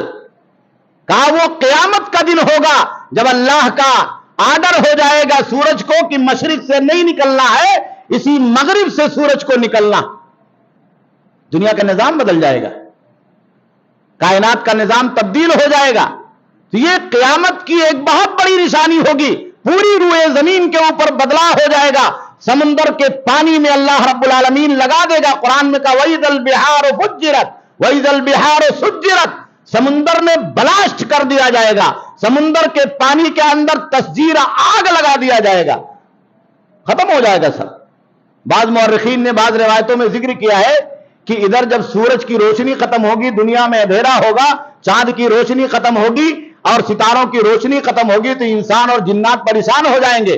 کہا آپ بھاگ کے چلو سمندر کی طرف، جب جائیں گے سمندر کی طرف تو دیکھیں گے وہاں بلاسٹ ہو رہا ہے، اس کا پانی بھی ختم ہو گیا، تو سمجھ جائیں گے کہ آ گیا وہ دن۔ اب اس کائنات کا آخری دن، اس کائنات کا آخری دن ہے، پوری روئے زمین کو، پہاڑوں کو چلا کر کے روئی کی طرح سے دھن دیا جائے گا، سب ختم ہو کر کے اس روئے زمین کو سپاٹ بنا دیا جائے گا، اور دنیا کے لوگ چل کر کے اسی میدان محشر کی طرف جائیں گے جو ملک شام کی سرزمین پر ان تمام چیزوں کو سپاٹ کر کے قائم کیا جائے گا۔ کیسے جائیں گے؟ اللہ کا نظام آپ دیکھیں، اتنی بڑی دنیا، کوئی آسٹریلیا میں رہتا ہے، کوئی امریکہ میں رہتا ہے، کوئی یمن میں رہتا ہے، کوئی جرمن میں رہتا ہے، کوئی جاپان میں رہتا ہے، کوئی انڈیا میں رہتا ہے، کوئی مشرق میں، کوئی مغرب میں، کوئی ویسٹرن میں، کوئی ایسٹرن میں۔ اللہ کے نبی صلی اللہ علیہ وسلم نے کہا وَآخِرُ ذَلِكَ نَارٌ تَخْرُجُ مِنْ قَعْرِ عَدْنٍ، کہا آخری نشانی جو قیامت کی ہوگی، ایک بہت بڑا آگ کا الاؤ ہوگا جو یمن کی کھاڑی سے نمودار ہوگا، بہت بڑا آگ ہوگا۔ اس کو جب لوگ دیکھیں گے نا تو جھولا جھنٹی چھوڑ کر کے، بوریا بستر چھوڑ کر کے بھاگیں گے۔ وہ آگ پیچھے آئے گی، لوگ آگے رہیں گے، مڑ کے دیکھیں کہ آگ آگے آ رہی ہے تو ڈر کی وجہ سے آگے بھاگیں گے، اور یہ ایسا نظام ہوگا کہ سب لوگ بھاگتے ہوئے اس آگ کے آگے اسی میدان محشر کی طرف، ملک شام کی سرزمین کی طرف جائیں گے۔ جب رات ہوگی تو وہ آگ ٹھہر جائے گی کچھ دیر کے لیے، تو لوگ دیکھیں گے آگ رک گئی ہے تو کہا چلو یہاں تھوڑا سا سو جائیں، آرام کر لیں۔ تبھی تو ماہم حیث باتو، جہاں لوگ سو جائیں گے وہی آگ بھی رات کرے گی، وہی ٹھہر جائے گی۔ وَتَقِيلُ مَاهُمْ حَيْثُ قَالُوا، دوپہر میں کچھ دیر آرام کریں گے تو آگ بھی وہی ٹھہر کر کے آرام کرے گی، لیکن پیچھے مڑنے کی ہمت نہیں ہوگی۔ جیسے اٹھیں گے دیکھیں گے پھر آگ کا بڑا سا الاؤ، کہیں گے بھیا بھاگو آگے۔ تو یہ آگ پوری دنیا کے لوگوں کو کھدیڑ کر کے، سمیٹ کر کے، ڈھکیل کر کے، اپنے خوف اور دہشت میں مبتلا کر کے آٹومیٹک دنیا کے لوگوں کو اسی میدان محشر کی طرف لے کر کے جائے گی۔ پھر اللہ رب العالمین کی طرف سے سور پھونکا جائے گا، سور پھونکا جائے گا، جو لوگ زندہ ہے وہاں پہنچ کر کے سب ختم ہو جائیں گے، بے ہوش ہو جائیں گے۔ پھر دوسرا سور پھونکا جائے گا، یہ لوگ جو بے ہوش ہوئے ہیں، مر چکے ہیں، اور جو لوگ پہلے سے مر چکے ہیں وہ زمین سے نکل پڑیں گے، اور نکل کر کے اللہ رب العالمین کے اسی بنائے ہوئے میدان عدل میں، میدان محشر میں جمع ہو جائیں گے، اور اللہ رب العالمین عدل کی کرسی پر جلوہ افروز ہو جائے۔ یہ دنیا ختم ہو جائے گی، دوسری دنیا کا آغاز ہو جائے گا جسے یوم القیامہ کہا جاتا ہے۔ تو قیامت پر ایمان رکھنا، اللہ کے نبی صلی اللہ علیہ وسلم نے جتنا بتا دیا ہے، ایک بال کے برابر بھی اس میں کوئی تبدیلی نہیں آنے والی۔ یہ وہ بھوشیہ بانی نہیں جو دنیا کے لوگ کرتے، یہ اللہ کے نبی صلی اللہ علیہ وسلم کی وحی کی وہ تعلیمات ہیں جس کو اللہ کے آخری نبی صلی اللہ علیہ وسلم کو اللہ رب العالمین نے آسمان سے عطا فرمایا تھا۔ اور اس کی سب سے بڑی دلیل وہ چھوٹی نشانیاں ہیں جن کے بارے میں اللہ کے نبی نے بیان کیا تھا، اور وہ ظاہر ہو چکی اور ظاہر ہو رہی۔ بڑی نشانیوں سے پہلے کچھ چھوٹی نشانیاں، اور چھوٹی نشانیوں کی تین شکلیں۔ پہلی قسم یہ ہے جو آئی اور ختم ہو گئی، دنیا نے دیکھا اسے، اس میں خود اللہ کے نبی صلی اللہ علیہ وسلم کی بعثت ہے۔ چاند کا دو ٹکڑے ہونا، عرب کے لوگ کیا کہتے تھے جب اللہ کے نبی جاتے ان کو کلمے کی تعلیم دیتے، دعوت پہنچاتے، کہا مان لو کہ ایشور ایک ہے، اللہ ایک ہے، گاڈ ایک ہے، اللہ اس کائنات کو بنانے والا ہے، جو 360 بتوں کو پوج رہے ہو یہ تمہیں کوئی نفع اور نقصان پہنچانے والے نہیں ہیں، تو وہ نہیں مانتے۔ کہا اگر آپ نبی ہیں، آپ یہ کہہ رہے ہیں کہ میرے پاس آسمان سے وحی آ رہی ہے، اللہ کا پیغام آ رہا ہے، جبریل آ رہے ہیں، اللہ کی طرف سے کتاب، اللہ کا کلام لے کر کے آ رہے ہیں، تو آپ ایسی کوئی بات دکھلائیے جو ہم نہ دکھلا سکیں، دنیا کا کوئی آدمی نہ دکھلا سکے۔ آج ہمارے یہاں چلتے نا اس قسم کے لوگ جو لوگوں کو کرامات دکھلاتے، تو اگر کوئی آدمی کچھ الٹا سیدھا کر کے آپ کو دکھا دے، آپ کے آنکھوں کے اوپر کچھ ڈال کر کے، تو آدمی سمجھتا کہ بہت پہنچیلا آدمی۔ تو عرب کے لوگ کیا کہتے ہیں، اگر آپ پہنچیلے ہیں تو آپ کوئی ایسی نشانی دکھائیے کہ جو دنیا کے اندر کوئی آدمی نہ کر سکتا ہو، تو ہم یہ سمجھیں کہ آپ کا کنیکشن آسمان سے ہے اور اللہ نے آپ کو اس دنیا کے اندر پاور دیا ہے، آپ کو بھیجا ہے اور اللہ آپ کی بات کو سنتا ہے۔ تو اللہ رب العالمین نے اللہ کے نبی صلی اللہ علیہ وسلم کے ہاتھوں پر ایک بہت بڑا معجزہ دکھایا، انشقاق کمر کا۔ صحیح بخاری کے اندر امام بخاری رحمہ اللہ نے اس کی روایت کی ہے کہ اللہ کے نبی صلی اللہ علیہ وسلم نے انگلی اٹھائی، چاند دو ٹکڑے ہو گیا، ایک مکہ کے اس طرف چلا گیا، ایک اس طرف چلا گیا۔ تو دیکھا ان لوگوں نے کہا چاند تو دو ٹکڑے ہو گئے، ہم تو یہ سوچتے تھے کہ ان کے پاس کوئی نشانی نہیں ہے، ان کے پاس کوئی علامت نہیں ہے، یہ وحی والے نہیں ہے، یہ اللہ رب العالمین کی طرف جو باتیں بیان کر رہے ہیں وہ جھوٹی باتیں ہیں، انہوں نے تو اتنا بڑا معجزہ دکھا دیا کہ چاند دو ٹکڑے ہو گیا۔ تو جن کو ماننا رہتا ہے وہ چھوٹی باتوں سے مان جاتے ہیں، اور جن کو نہیں ماننا رہتا ہے دنیا کے اندر کچھ بھی ہو جائے کوئی بھی آدمی ماننے کے لیے تیار نہیں۔ آج ہماری اور آپ کی حالت یہی ہے، ابا مر گئے تو بھی ہمیں موت پر یقین نہیں آ رہا ہے، پڑوسی مر گیا تو بھی موت پر یقین نہیں آ رہا ہے، بائک سے ایکسیڈنٹ ہو گیا تو بھی موت پر یقین نہیں آ رہا ہے، ہماری جسم کے اندر بیماری پیدا ہو گئی تو بھی نہیں، ہم خوف کھا رہے ہیں۔ کچھ نہیں، انسان دنیا کو اس نے اپنی آخری جائے پناہ سمجھ لیا ہے، آخرت سے اس کا اعتبار گھٹ گیا ہے۔ تو کفار مکہ کی حالت یہی تھی کہ اللہ کے نبی نشانی دکھائیے، اور جب نشانی دکھا دیا تو نہیں مانے۔ ورنہ اس بڑی نشانی اور معجزے کو دیکھ کر کے مکہ کے تمام لوگوں کو بیک وقت کلمہ لا الہ الا اللہ محمد رسول اللہ پڑھ لینا چاہیے۔ تو یہ نشانی ظاہر ہو گئی، اللہ کے نبی صلی اللہ علیہ وسلم نے اس نشانی کے بارے میں بیان کیا اور وہ ظاہر ہوئی اور ختم ہو گئی۔ فلسطین کا فتح ہونا، اللہ کے نبی نے کہا تھا یہ قیامت کی نشانیوں میں سے ہے۔ فلسطین فتح ہوا اور فتح ہونے کے بعد دوسرے کے ہاتھ میں بھی چلا گیا، ظلم اور زیادتی ہو رہی، یہ بھی اللہ کی نشانی۔ آپ دیکھیے دنیا کے خاتمے کے وقت جتنے آخری مارکے ہوں گے وہ ملک فلسطین اور شام پر رونما ہوں گے، وہی حضرت عیسیٰ علیہ السلام آسمان سے نکلیں گے، وہی دجال مکار کا ظہور ہوگا، وہ اس دنیا کے اندر ظاہر ہوگا اور لوگوں کے درمیان فتنہ پھیلائے گا۔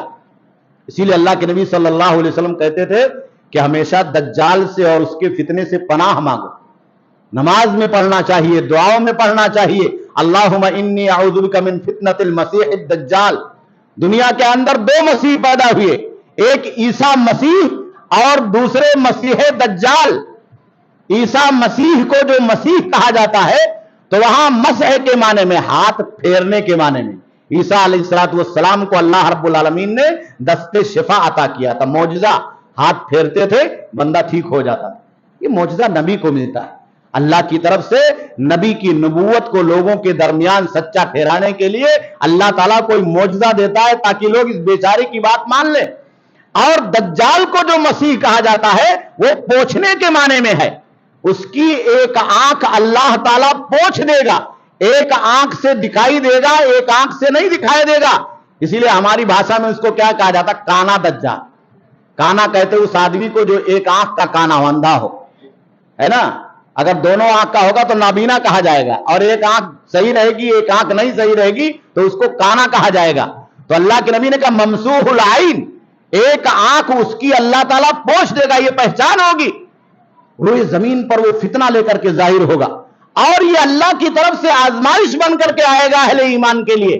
تو یہ تمام چیزیں جو اللہ کے نبی صلی اللہ علیہ وسلم نے بتائی ہیں، چاہے وہ چھوٹی نشانیاں ہو چاہے بڑی نشانیاں ہو، جو ظاہر ہو چکی ہیں، جو ظاہر ہونے والی ہے، بہت ساری نشانیوں کے بارے میں اللہ کے نبی صلی اللہ علیہ وسلم نے کہا کہ وہ ظاہر ہوں گی، تو ظاہر ہو رہی ہمارے اور آپ کے درمیان۔ جیسے بڑی قوموں کا چھوٹی قوموں کے اوپر غلبہ حاصل کرنا، یا دنیا کی دوسری کافر طاقتوں کا مسلمانوں کے اوپر پل پڑنا اور ٹوٹ پڑنا۔ اللہ کے نبی صلی اللہ علیہ وسلم نے بیان فرمایا تھا کہ دنیا کی ساری امتیں ایک زمانہ ایسا آئے گا کہ مسلمانوں کے اوپر ٹوٹ پڑیں گی۔ تو صحابہ نے کہا کہ اَوَ مِنْ قِلَّةٍ نَحْنُ يَوْمَئِذٍ یا رسول اللہ، کہ اللہ کے نبی صلی اللہ علیہ وسلم ہماری تعداد کم ہوگی کیا؟ کہ یہ سب چڑھ دوڑیں گے؟ کہاں نہیں، تعداد نہیں کم ہوگی. وَلَكِنَّكُمْ غُثَاءٌ كَغُثَاءِ السَّيْلِ، لیکن تمہاری طاقت کا، اتحاد کا عالم یہ ہوگا کہ جیسے باڑھ کا بجا ہوتا ہے، سمندر کا جھاگ ہوتا ہے، وہ جھاگ پیدا ہوا، ہوا لگی، پھس، ختم. اس کے اندر کوئی طاقت نہیں رہے گی، کوئی توانائی رہے گی. غصائی سیل باڑھ کے جھاگ کی طرح سے ہوگے کہ وہ دیکھنے میں بہت زیادہ دکھے گا لیکن فوراً ہی بجھ جائے گا، فوراً ہی ختم ہو جائے گا، اس کے اندر کوئی طاقت اور توانائی نہیں رہے گی.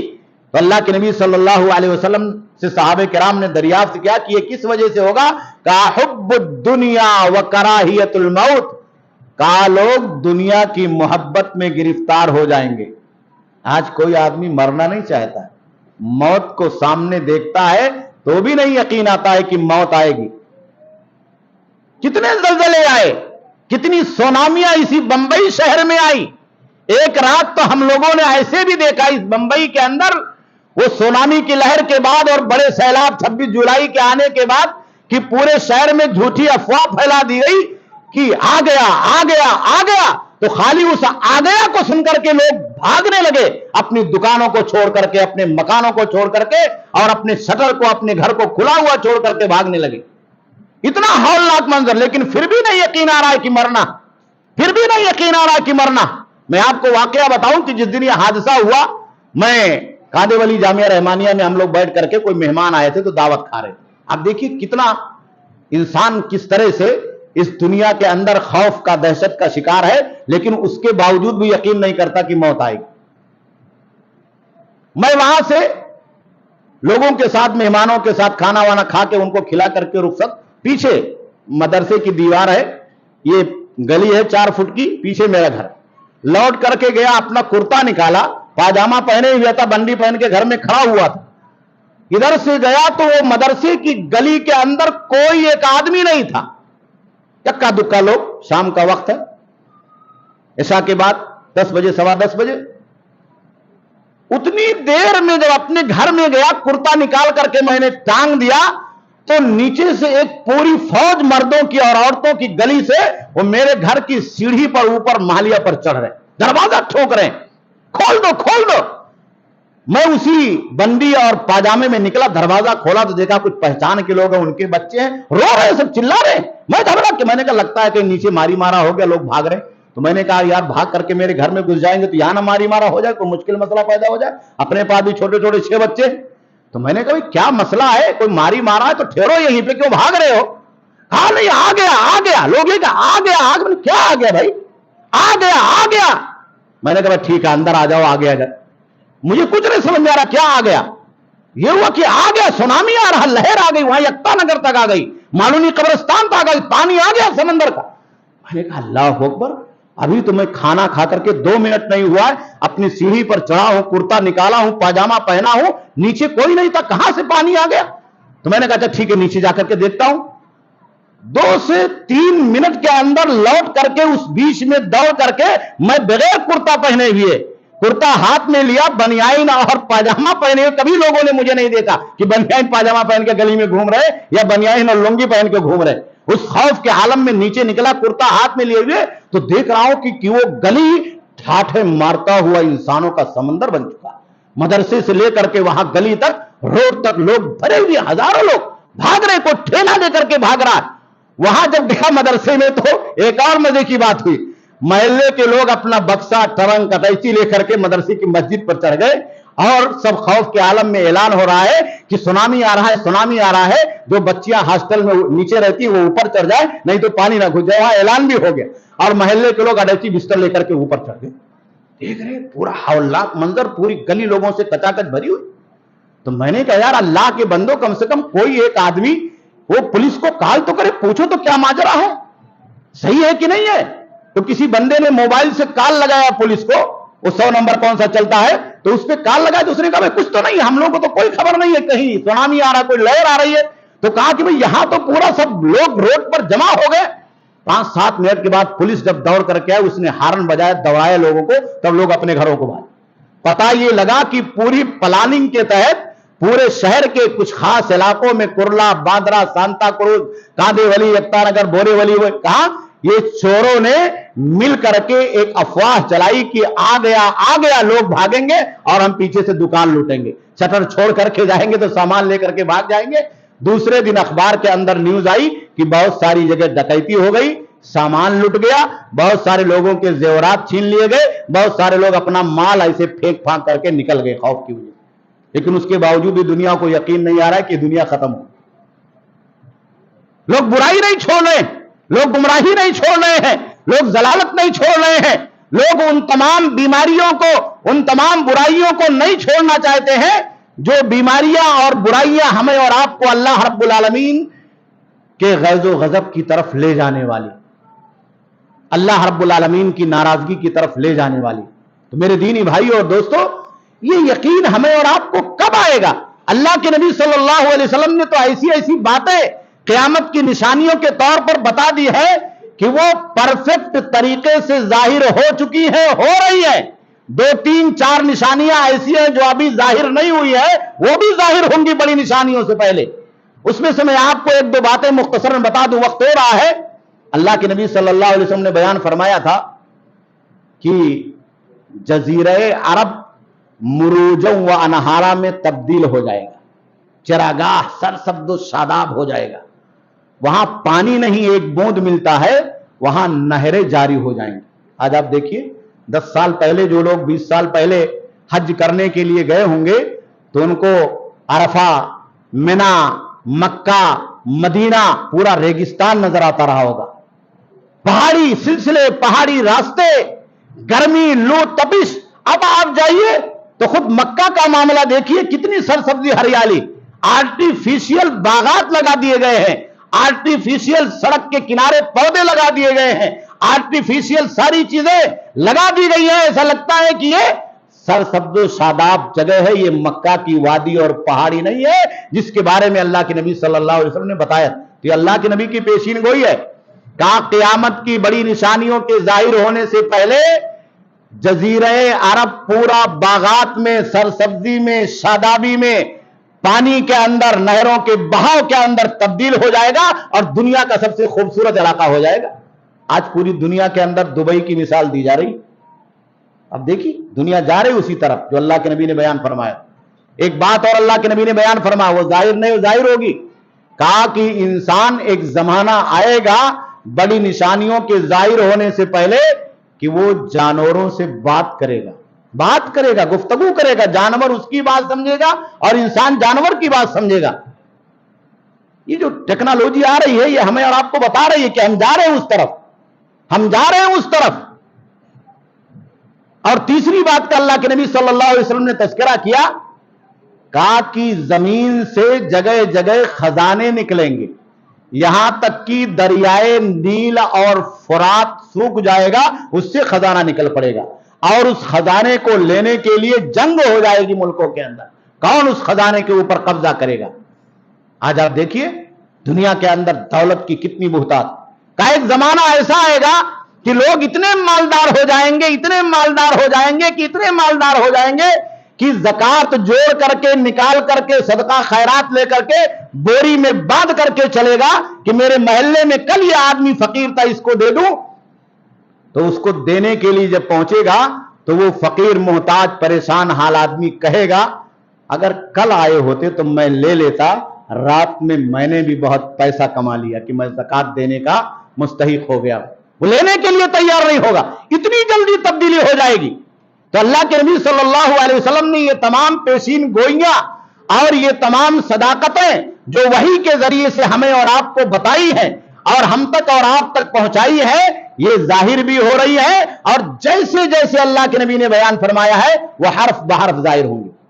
اللہ کے نبی صلی اللہ علیہ وسلم نے ایک بات اور بیان فرمایا، کہا یکثر الزلازل، کہا زلزلے بکثرت آئیں گے۔ آج آپ دیکھ لیجئے، کبھی نیپال میں زلزلہ، کبھی چائنا میں زلزلہ، آئے دن آپ سنتے ہیں کہ کشمیر کی پہاڑوں سے لے کر کے اتر بھارت سے ہوتے ہوئے دلی تک اور نوئیڈا تک زلزلہ آ گیا، بھوکمپ آ گیا۔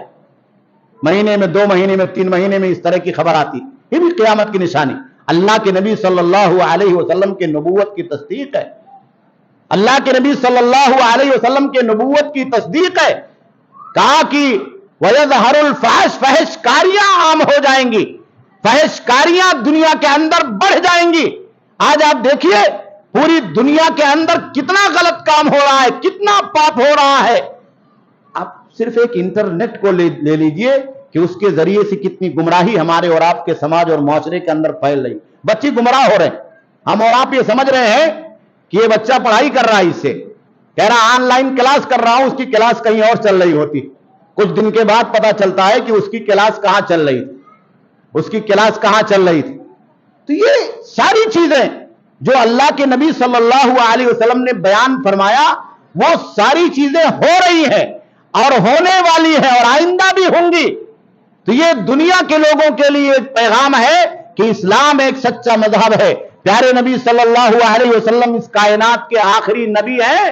آپ کی نبوت کو اگر کسی نے مانا, آپ کی باتوں کو اگر کسی نے مانا, اسلام کے مذہب کو کسی نے اختیار کیا, اللہ رب العالمین کا کلمہ پڑھا, تو وہی آدمی قیامت کے دن کامیاب ہونے والا ہے, اللہ رب العالمین کی بارگاہ میں کامیاب ہونے والا.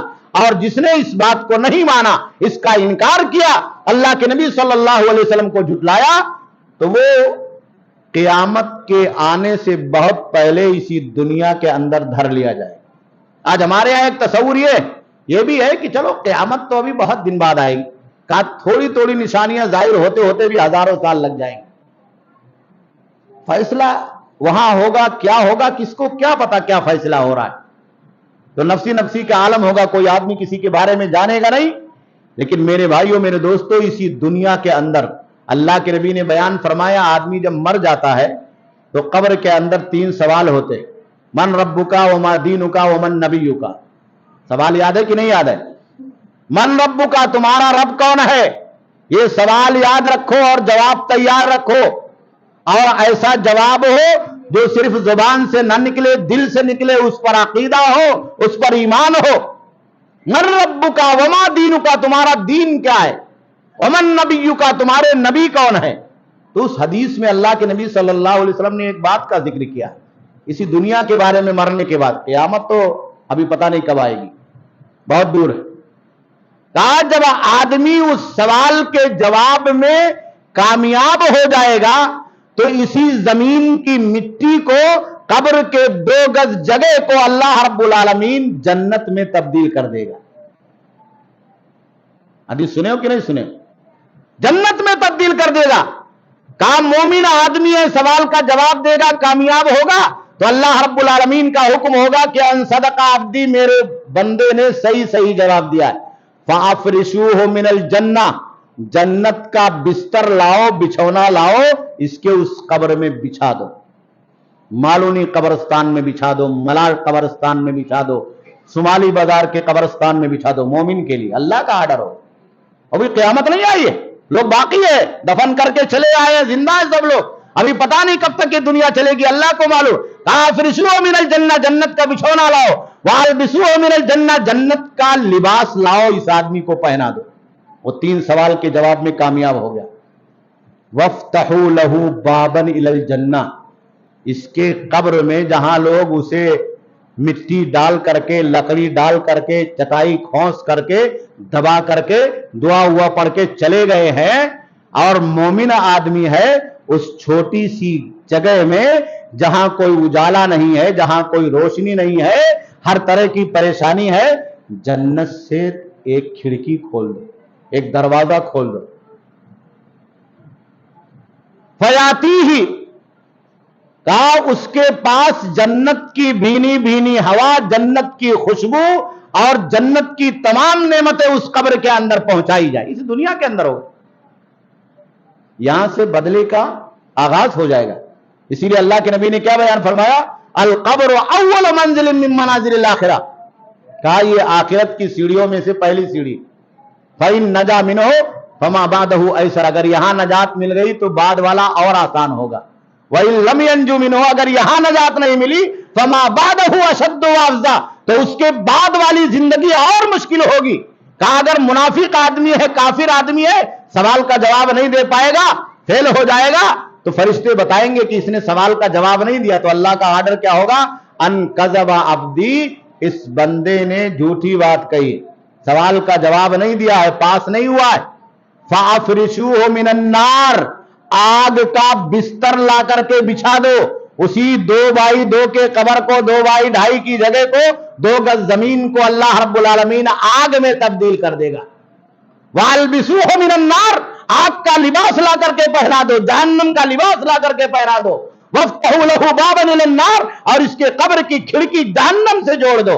فَيَأْتِيهِ مِنْ حَرِّهَا وَسَمُومِهَا، جہنم کی بدبودار ہوا، گرم ہوا، کھولتی ہوئی ہوا، تپتی ہوئی ہوا اس کی قبر کے اندر پہنچائی جائے گی۔ میرے بھائیو، اللہ کے نبی نے جتنا کہا ہے حرف بر حرف وہ تمام چیزیں اس دنیا کے اندر، اس دنیا کے خاتمے کے وقت، ہماری اور آپ کی زندگی میں، ہماری اور آپ کی زندگی کے خاتمے کے وقت، اور ہمارے اور آپ کے مر جانے کے بعد اس قبر میں عالم برزخ میں جانے کے بعد یہ تمام چیزیں برحق اس روئے زمین پر اور اس کائنات میں صادق آنے والی ہے، اس میں سرے منہ کوئی تبدیلی نہیں پیدا ہونے والی۔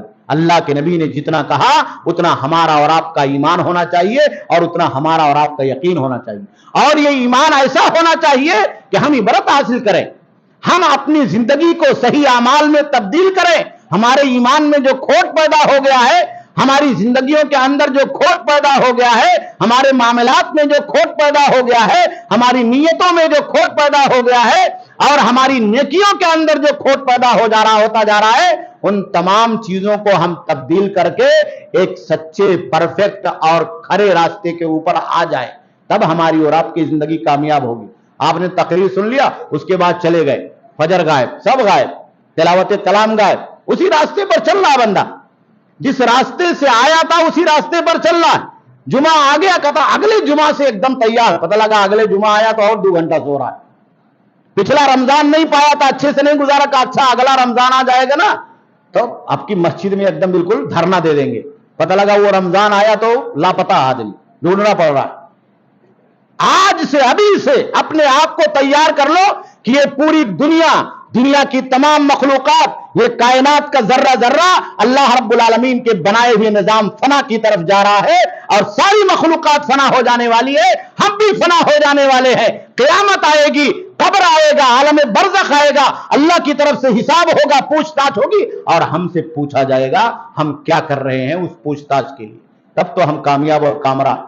اور اگر ہم نے دوسرے کو دیکھا، یکر بیٹا ہوا، وکر بیٹا ہوا، وکر لڑکیاں، وکر دھندا، وکر بزنس، وہ کیسا کرتا، وہ کیسا، اپنا کوئی نہیں دیکھ رہا، کوئی نہیں دیکھ رہا آج اپنے کو۔ ہم نمازی ہیں کہ نہیں نمازی، ہمارا بچہ نمازی ہے کہ نہیں نمازی، ہمارے گھر میں قرآن کی تلاوت ہو رہی کہ نہیں ہو رہی ہے، ہمارے بچے صحیح راستے پر ہیں کہ نہیں ہے، ہم خود صحیح راستے پر ہیں کہ نہیں ہے۔ آدمی اپنے نفس کو بھولا ہوا ہے، اور یہی سب سے بڑی ہماری اور آپ کی زندگی کے اندر وہ پریشانی ہے جو ہمیں دنیا کے اندر بھی پریشان کرے گی، مرنے کے وقت بھی پریشان کرے گی، قبر کے اندر بھی پریشان کرے گی، اور آخرت جب قائم ہوگی اللہ رب العالمین کی بارگاہ میں تب بھی یہ چیز ہمیں اور آپ کو پریشان کرے گی۔ اس لیے ہمیں اور آپ کو خواب غفلت سے بیدار ہونا پڑے گا، اپنے ایمان کو تازگی عطا کرنا پڑے گا، اور اپنی زندگی کی شروعات خود اپنے اوقات میں، اپنی ذمہ داریوں میں، اپنی نیکیوں میں اور اپنے ایمان میں تبدیلی سے پیدا کرنا پڑے گا، تب جا کر کے ہم اور آپ کامیاب اور کامران ہوں گے۔ اللہ رب العالمین سے دعا ہے کہ اللہ رب العالمین ہمیں اور آپ کو آخرت کی فکر عطا فرما دے۔ اللہ رب العالمین ایسی فکر عطا فرما دے جو فکر ہماری اور آپ کی زندگی میں اعمال کی تبدیلیوں کے ذریعے سے اور ایمان میں تبدیلیوں کے ذریعے سے اور سچائی اور صداقت پر عمل داری کے ذریعے سے اللہ کو ماننے اور اللہ کے آخری نبی صلی اللہ علیہ وسلم کی سنت پر چلنے کے ذریعے سے خود ہماری زندگی میں، ہمارے گھروں کے اندر اجالا پیدا کرے، اور ہم اس اجالے کے اندر اپنی زندگی کو گزاریں تاکہ ہماری دنیا اور آخرت کامیاب ہو جائے۔ ربنا تقبل منا انک انت السمیع العلیم وتب علینا انک انت التواب الرحیم برحمتک یا ارحم الراحمین۔ والسلام علیکم ورحمۃ اللہ وبرکاتہ۔